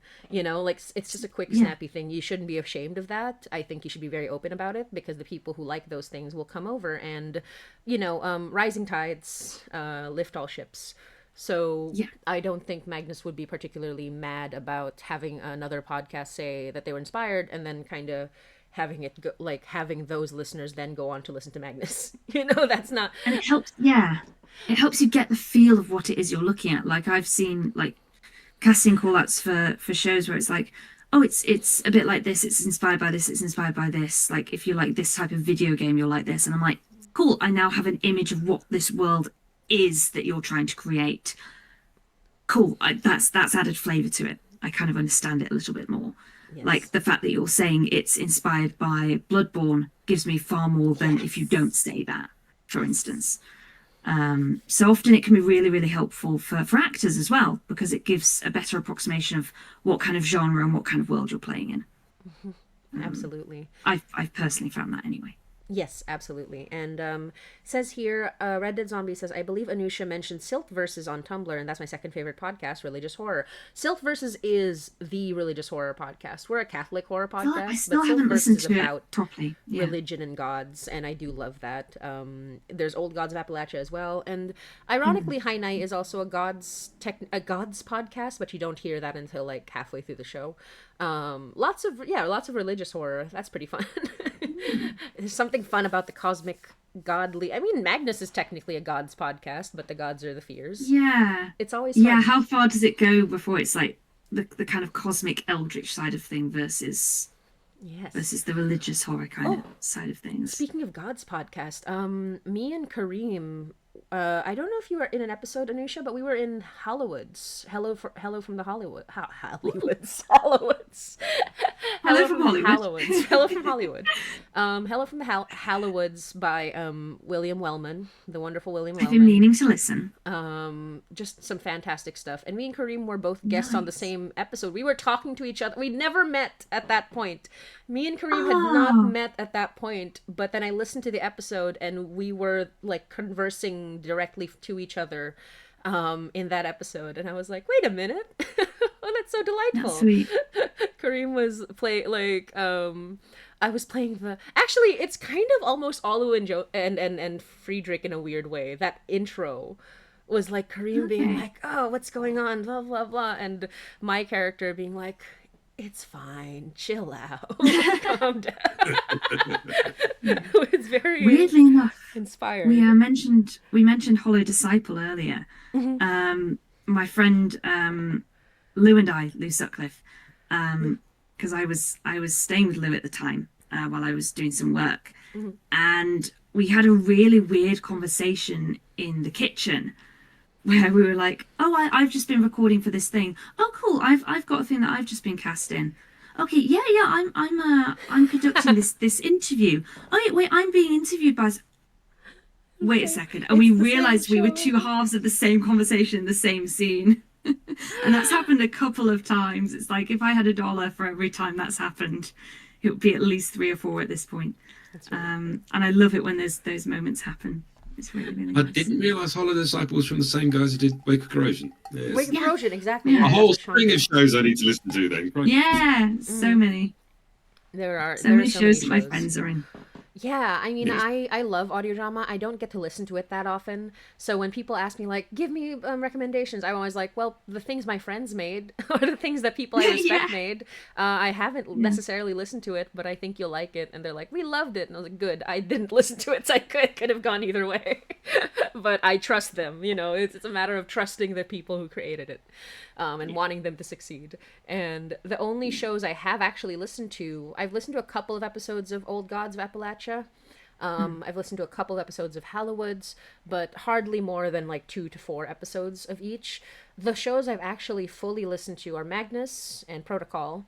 Welcome to Night Vale, I listened up to 100 episodes. And then, completely out of left field, there's a show called Life with Leo, which is it's an android romance with a black lady lawyer. It's really just, it's so cute, but it has devastated me more than any horror podcast ever has. It's like this adorable, cutesy, like really sweet, like everyone's having a great time, and then suddenly they stab you in the heart, and then you're left crying, you're left sobbing as season 1 closes down and season 2 comes in. You're like, no! So recommend it, even though it's not a horror podcast. It's by the Atypical Artists folks, who are wonderful. Yeah, it's just great. Highly recommend. But yeah, it's so totally out of left field. Like, here are all my horror podcasts, and here is the android romance rom-com. It's Not enough rom-coms in audio drama though. Need true. More. That's so true. We need more. It says here, Anusia, please listen to the Silk Verses. It is so good. Yes, absolutely. I will. Red Dead Zombie said, oh, this is funny. Spooky Specs says, That's a whole other genre. It's a whole other genre. Is your nephew Jonathan Sims? Yes, I guess so. Kill them all. Red Dead Zombie says, I was late to the Magnus party, but I'm so glad I get the chance to support all these amazing skilled artists. I even managed to wrangle Johnny's new book launch at my local Waterstones bookshop.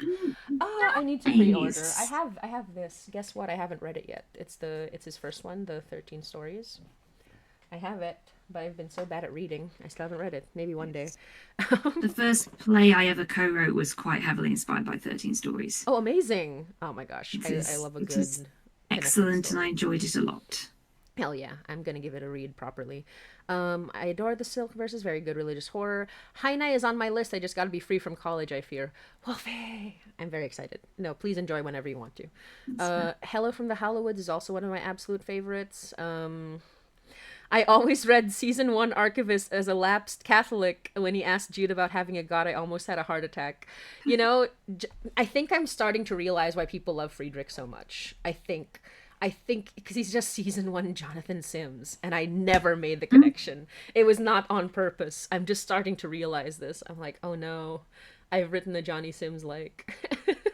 Look, Motzie, the minute a character is created who is academic and vaguely grumpy, people are going to go, it's Jonathan Sims. I see now. And he's an older priest, which does it for a lot of people. He's an older priest, so. yeah. I get it. I can give him a little more than just being like Jonathan Sims, though. No, for sure. No, absolutely. I was just wondering, like, why he was hitting a specific type of like fan, and I was like, which fan is this? Oh, I see now. No, he is absolutely. He is a wonderful and iconic character, and people have already made fan art and an animatic. I can't believe we got an animatic so fast. That is crazy to me, but I love animatics so much. Wonderful. They are some of the greatest. That and fan fiction. So legally, I have to say I don't read the fan fictions. But there are. I don't read the fan fictions. Well, not you to know, like big I lesson don't from JMS, that I one. don't read the fan fictions, but there are fan fictions and they exist, and perhaps maybe the first one has Friedrich in it. So anyway, people like him. So AO3 sounds intriguing. Okay. Like types in AO3. Where is it? Where is it? No, but it is fantastic, and I say this because I know we're not supposed to be looking at the fan fictions, which is fair. But I've written fan fictions for so long that it's kind of like hard. It's hard for me to. I have to hide it. I have to hide it. But yeah. So Friedrich is beloved. Mary is also beloved. People have been saying that she's her favorite character, which has been delightful. And I love it because it's like, for what reason is she your favorite character? Because I love the idea that it's like because she might be secretly evil, or because there's something off about her. I'm like, yes, that's exactly why she should be your favorite character. So, it was so funny because my friend discovered like the type of character I was playing, which was, wait, you're playing a waif who's potentially evil and being tormented by the supernatural. It was in a very kind of florals for spring, groundbreaking kind of way. Oh, fork in kitchen. It's either you are either that office bitch or waif who needs help. Like, there is no other kind of. Your voice does lend to it, though. To be fair, that's like the character you have. You're either the worst person in the workplace or. Oh no! Help her! Like, yeah, which I love, because it is two very very different kind of places to place a character. No, it's awesome for sure. I do get I've played a lot more characters than I expected. Like, I feel like it's the same thing when I'm not working on it. I forget about it, and then it happens, and I feel like I need to celebrate it more when I do a voice acting thing. And the two types of characters I usually play are either sexy woman or woman in authority, because I tend to go low in my. And what's really funny is that the one character I feel is completely out of left field is I got to play a cockroach. Oh, damn! I got to go cool. here. I had to go here and do this voice. No, it's not actually, but I love that. it's really cool. I love that so much. And it's in a X-rated wrestling audio drama with non-humans. It's fantastic. It's called Kill Jam XXX. That is so many things in that sentence. I'm definitely calling out Kill Jam because Kill Jam is like a fantastic show. And my brain is just, as someone who recently started watching wrestling, my brain is just going, oh, you'll love it. Oh, you'll love it. It's such a fantastic show. It's a very fun. And we've mentioned it before. Like I said, spooky sex, but it's a fun. It's a very sexy show as well. Although I would say that the cockroach was not particularly sexy, so I did not get typecast for that.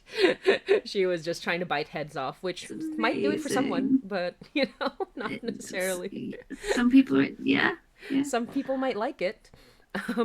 Yeah. Okay. That sounds like such a wacky show. I love that. Oh yes, it's absolutely wacky. The art style is beautiful. Like it is the kind of show where I'm not into wrestling and I'm not into like the style of show that this is, but because it's so distinct, because it like has an identity that is immediately obvious, I have been loving. Like, I haven't listened to the whole thing. I've listened to my episode. I've listened to like the first episode, but it is fantastic. Absolutely recommend it. And yeah, let me just quickly, back on before we are going to end soon, 10 minutes. But hopefully you're all, hopefully this has been fun for everybody. It's lovely. And hello. Okay. It says here, I know, I'm going to really butcher this name. May de Bru? May de Bru. Oh, yeah. Was also in it. She's Irish. Maeve. May de Bru, yeah. Maeve de Bru. And she's in Hello from the Hallowoods as well. And then Anonymous says, I love Lauren Shippen's work. Atypical Artist is great. That's very true. Although in this case, the Life of Leo is actually by Octavia Bray, who is a black writer for TV and audio drama, and she is wonderful. She actually plays a character in Haina as well, and she's just awesome. Octavia is so cool. She plays the main character as well in that show. Spooky Specs says, I'm spooky sex now. Okay. Thank you. Oh no, I daved you.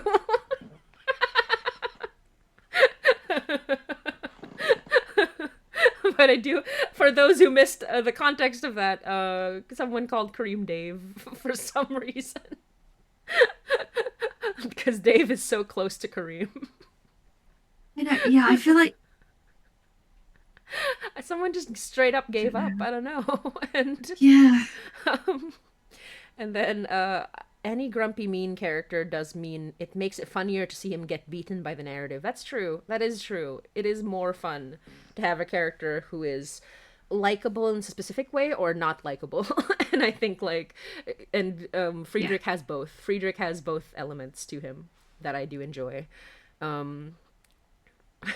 Spooky Speck says, I think Anusia is just secretly evil. No. Me? No. Little old me? No. Surely not. And then the character description you gave me for her endeared me immediately. As we're getting to the end, would you like to see some so there's a sketch of Mary that did not make it to the final cut. That it was for the character art, and I can show you some of the character art because Wolfie has posted this. I think the sketch for Mary is the only one Wolfie hasn't posted. But oh my gosh, yes, please. So we can sort of share some character art. Let me just make sure I don't accidentally show anything else that I shouldn't be showing. But I was trying to hold off until the very end because I know that if I start screen sharing, something will happen, and I don't know what it is, but something will happen. So I always have to be careful about that. Ghosts in the machine, right? And also just tech doesn't like tech doesn't like it if you do anything. That's the end of the sentence. Yeah, no, I was thinking the sentence could end there. Yeah, tech doesn't like it if you do anything. Okay, here we go. So we can actually go through these. I don't think there's anything that hasn't been shown already. Yeah, no, this is great. Okay, let me just show this. Back on the stream. I think I made the stream freeze for a sec, but that's okay. How do I do this? I will just share from here. Okay, I think I can actually do this from OBS. So, window capture. The Gwendolyn Bouchard? Evil? No. See, the thing is, I've got to the point where I'm like, she's not evil, she's just incompetent. She is a little in over her head, I think is what it is. She's kind of doing too much. So this was the original I've got the stream here on art my for phone. her. This is by Wolfie the Witch, who is amazing and wonderful. I believe that we decided because her personality, this is more her personality in general, but because in episode 1 she's mostly just troubled, we decided to go with a different image. But she's cutesy here. She's very sweet here. And we can kind of go over a couple of the... Wolfie has posted this on their account as well, but we will go over some of the... here's a couple of, we were deciding if she would have blue eyes or green eyes, and while you have the most wonderful blue eyes, Anusia, we decided to go with a green. And... here's some Friedrichs. Yeah, here's some Friedrichs, Karim. Hey, there he is. Fantastic. And more of her. My favorite image in this entire sketch collection is militant communist. Oh my goodness. These are gorgeous. Utterly. And here's some Jonas. Here's some hair. We were just doing a bunch of these, and of course this one. Yeah, so these are the actual things that these are the postcards that are on the Kickstarter. If you support the Kickstarter right now. They're beautiful. Wolfie the Witch says it's cursed to see him clean shaven. That was the Frollo. That was the Frollo Friedrich that we were like, we need to move away from Frollo Friedrich, I think. But so these are some wonderful cards that you can get if you support the Kickstarter at rustyquill.com/fundraiser. We are trying to get to the pay the actors more tier or stretch goal before April 5. So the Kickstarter's ending April 5. I believe it's at 12 noon on April 5. I forget exactly what I input, but it certainly, please do support the show. We're trying to get to 12.5 Canadian before the end of the week. We do have 7 more days, so I think we can do it, but still, I'm really hoping that everyone supports the actors because they're wonderful people and you get to see all these really cool characters. Yes. So for Dominus, here's the priests. Let me just make sure I'm not going to look at anything else, but I think it's all correct. So cool. Yes. Oh, if I had gone a little further, I would have just ended up on some Anusia headshots that I used for previous. Ignore those. But yeah, it's been wonderful. I have absolutely adored working on this with all of you and also Wolfie as well. Let me close this window. And here we are back on our beautiful faces. But yes, since we are coming to the end of the stream, if anyone has any other questions, please do send them before we end. And Wolfie says, stickers too as well by Jared Draws. That's so true. Let me show the stickers. Jared Draws, I forgot to mention at the beginning, but Jared Draws is a friend of mine. We both live in Toronto. She's also they're also Filipino.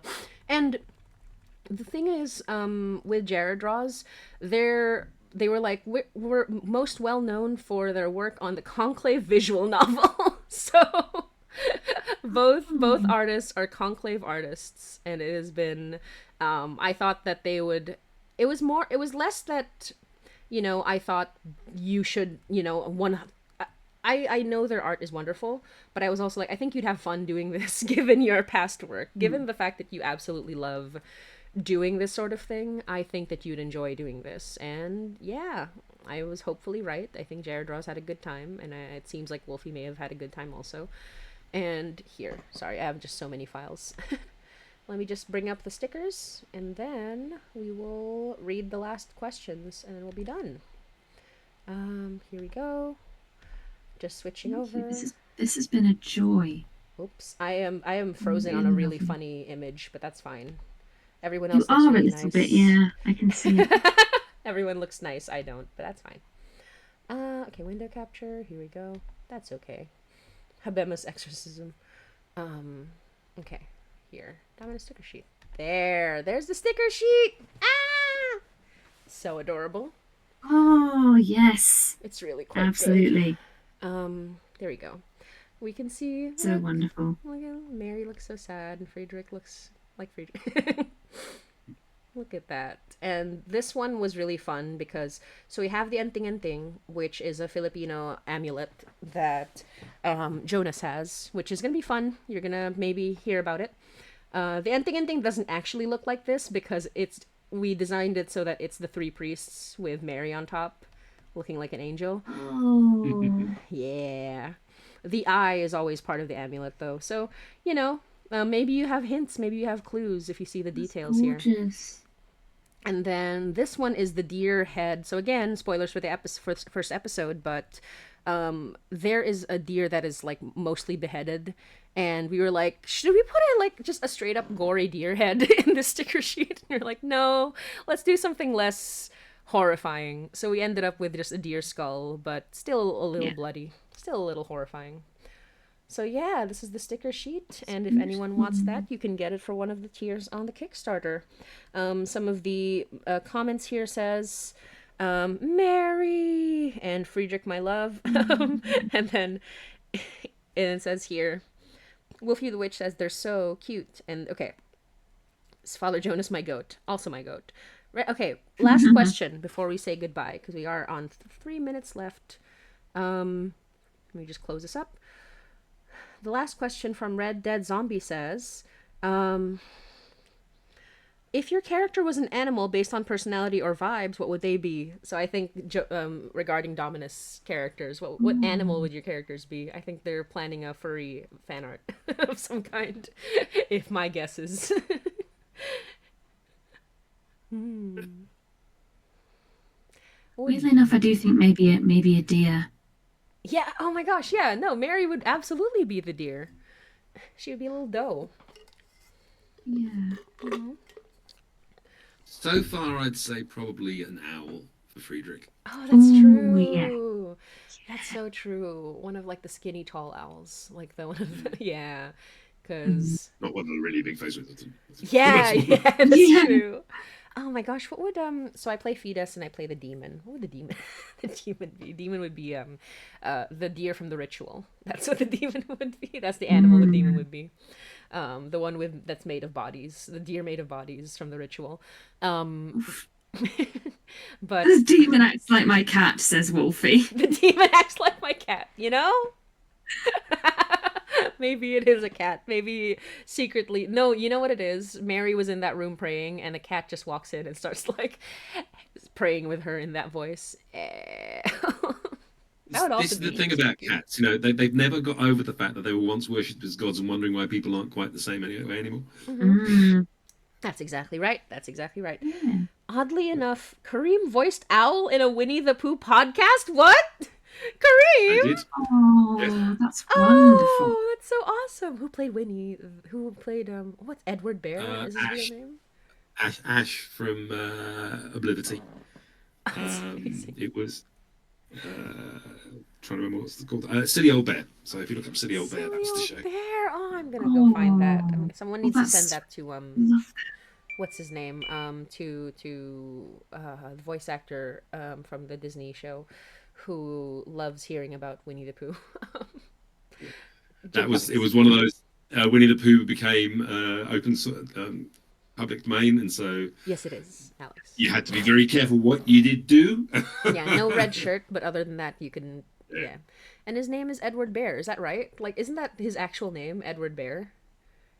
Winnie the I think so, Pooh. yeah. Oh, Isn't that strange? But I'm pretty sure that's true. The original Winnie the Pooh was just Edward Bear. Silly name, silly old lovely bear. bear. Yes. But yeah. Fractal Fan Alex, the first one or two books are now. I think the first one is definitely. I think the second one became public domain, but I don't know if we were supposed to be talking about doing the second book, but that hasn't gone anywhere just yet, as far as I recall. So we're all sort of waiting for that to get redone at some point. But we're all on tenterhooks, but we're waiting for it to come. That'd be very exciting. And yeah, I know it's public domain because of the horror movies. Every time there's a horror movie, you're God, like, yeah. ah, yes, there's Is a that slasher. Blood and Honey or Blood and something? Honey. Blood and Honey. Yeah. Yeah, exactly. That's correct. That's correct. And oh my gosh, I forgot. Fetus, the house maid slash like the only person, the only friend Mary has. Let's call her that. Would be a hen. She would be a chicken. She would be a Yeah. hen. She's so like she takes care of everybody in the Mother house. Yes, Fetus is fun. I named her after a friend of mine, and my friend tells me that it's a jump scare every time they hear her name being said. But it's a great name for a horror podcast with Catholicism, isn't it? Fetus. Yes. Yes. Yeah. And Is it so, from Fidelity or? yeah, from Fetus, Fidelity, Yeah. Faith, etc. Yes, Yes. that's nice. That's really nice. Mary is named after Mary, which Indeed. I don't think that one's a mystery. There are several. There are several, including me. Fun fact: my real name is Mary. Okay. Nobody, but I mean, it's one of my middle names. But... Well, there you go. But yeah, like it's the kind of name that, gosh, like it flows over you. I don't. Yeah. If I hear Mary, nobody's. It's not me, you know. So it's a very strange one. But yeah. I'll just say goodbye to everybody. It says here. Fractal fan Alex says any connection to the Asduff movie Chicken. Oh yes. Do you all know the Asduff movie? By I do not. oh my gosh, no, it's so funny. Billy absolutely loves it. Billy Hindle loves Asduff movie, but it's an internet show. It's an internet comedy skit show from all the way back in 2008 and on, and it's gone on and still ongoing. It's an animated skit show by a British creator named Tom Scott. Thomas Tom Scott Oh, Ridgewell. is this what Billy's profile picture is from? I Is think this, so. And Zim. Zim? Is this what Zim's from? No, I don't know. it's a different thing. Okay. But I do Fair. think, and it's my childhood. I think it's Billy's childhood as well. And I ended up playing a amazing. chicken on a really recent one, which is crazy. Like it's technically my most famous role. because those videos get like millions and millions of views every single video. So I tell people like me, the famed chicken from That's this show. incredible. But yeah. All right, saying goodbye now. Bye, everybody. If you're going to draw some Friedrich fan art, amazing. Thank you. Bye, everyone. Thank you so much for joining. Elizabeth! No! Why are you late? Elizabeth, no! Why did you arrive so late? Bye. You were I'm out. sorry, I changed the times. I was busy. Elizabeth, how could you? Well, you get to watch this entire 2-hour thing. Please enjoy. Thank you so it will much, be everybody. available. I don't want to keep everyone. I mean, I do want to keep everyone for longer, but that would be rude. So thank you so much. Have a good one. And yes, Cheers. goodbye, everybody. I'm ending the stream now. Thank you, everyone. And please Bye. remember Bye. to donate to please donate to rustyquill.com/fundraiser to help us get these actors paid an appropriate amount, because they have done so much just to like get this show made. Thank you all. Thank you for the first time chatters even, and all of the lurkers, and thank you for everyone who chatted. Have a good one. Bye. Bye. Bye. Bye.